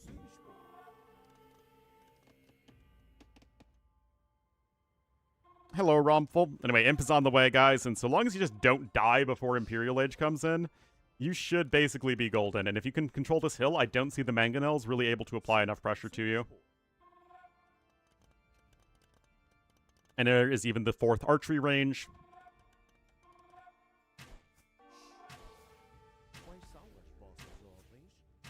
They have less HP.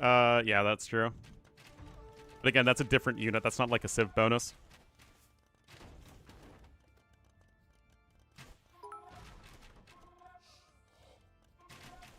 Golden by Huntrix? I'm afraid I don't know that. It doesn't exist. Alright, crossbowman hanging in there around there at the side. Thanks for the bits, Sean DeWolf. Chinese Hagwugs? I'm afraid you'd have to ask the devs.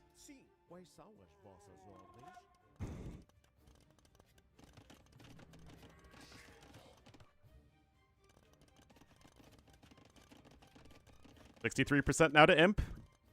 29 to 22 archers. And of course, like, once those Imp upgrades come in.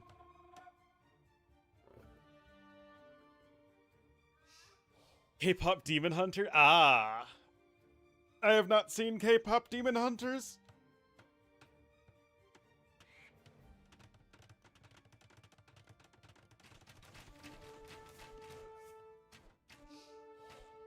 If you're vibing it, in this sort of situation, it is build a defensive castle and try and rush up to Imperial Age. But if you are not anticipating your opponent's age up time, then you're probably just in a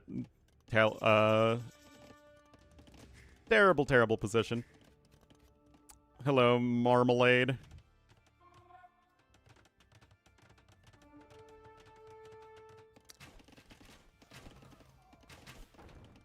Yeah, the consensus is that K-pop Demon Hunters is actually a good movie with some nice songs.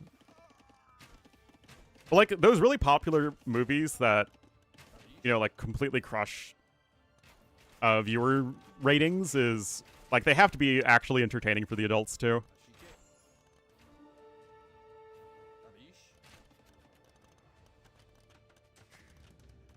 Anyway, Imp is on the way for Ganji, but he is basically ahead in every meaningful way at this point. Chemistry's about to be in. You're on the high ground. TCs only have 7 pierce armor. You're going to be dealing 3 damage a hit in just a second.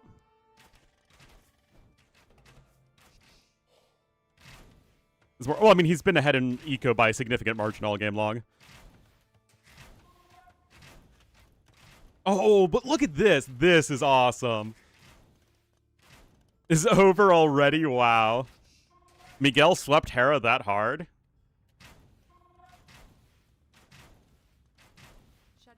Shocking.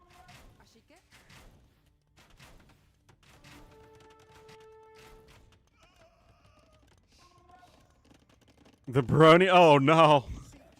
No!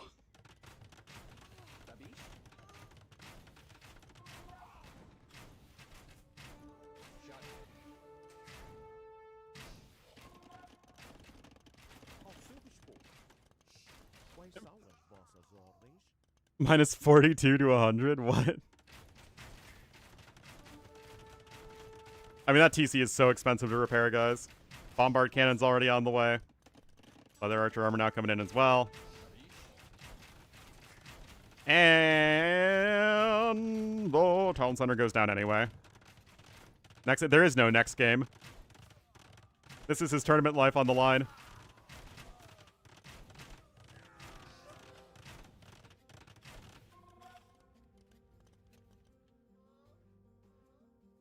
Sleepy? Yeah, I think Viper versus Lamo starts in like 45 minutes or something. I think what I'm going to do is I'm going to pass on casting that, because that also is going to be likely a very one-sided set, and I don't really feel like the delay. But I'll make a video on the patch notes. And then I'll also try and get out for tomorrow the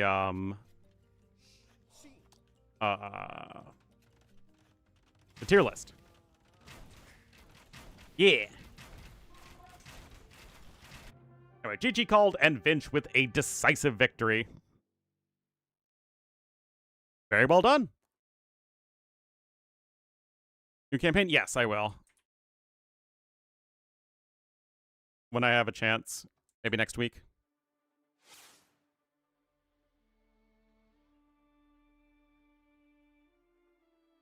The patch notes? I mean, I already went through it really briefly. I'll just record it offline.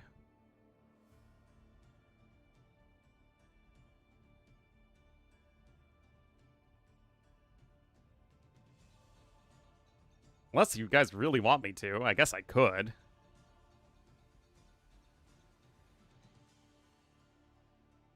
So let me just double check to make sure. Yeah, Viper versus Lamo in 40 minutes. That should not be very close whatsoever.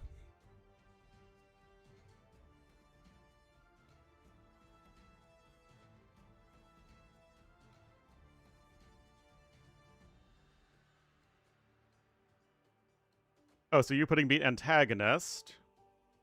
Yeah, let me show you guys.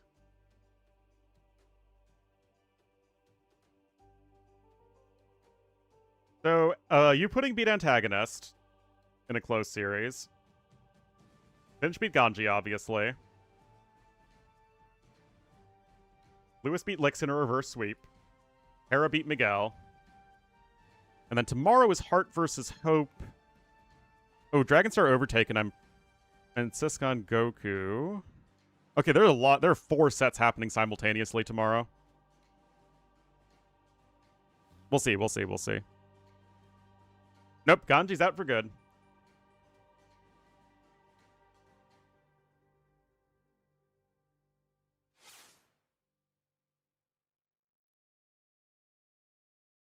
Alrighty, guys, but it is great to be back, so thanks so much to everyone who is tuning in today. Really, really do appreciate it. I will be back tomorrow morning. What's the time again? 20 hours from now? Okay, so same start time as today. So we'll go ahead and cast that then. I'll throw you guys over to T-West. Be right back, or be back tomorrow.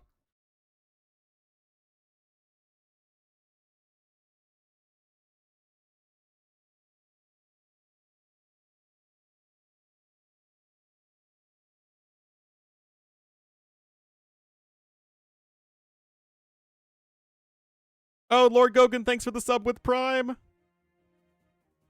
Thank you.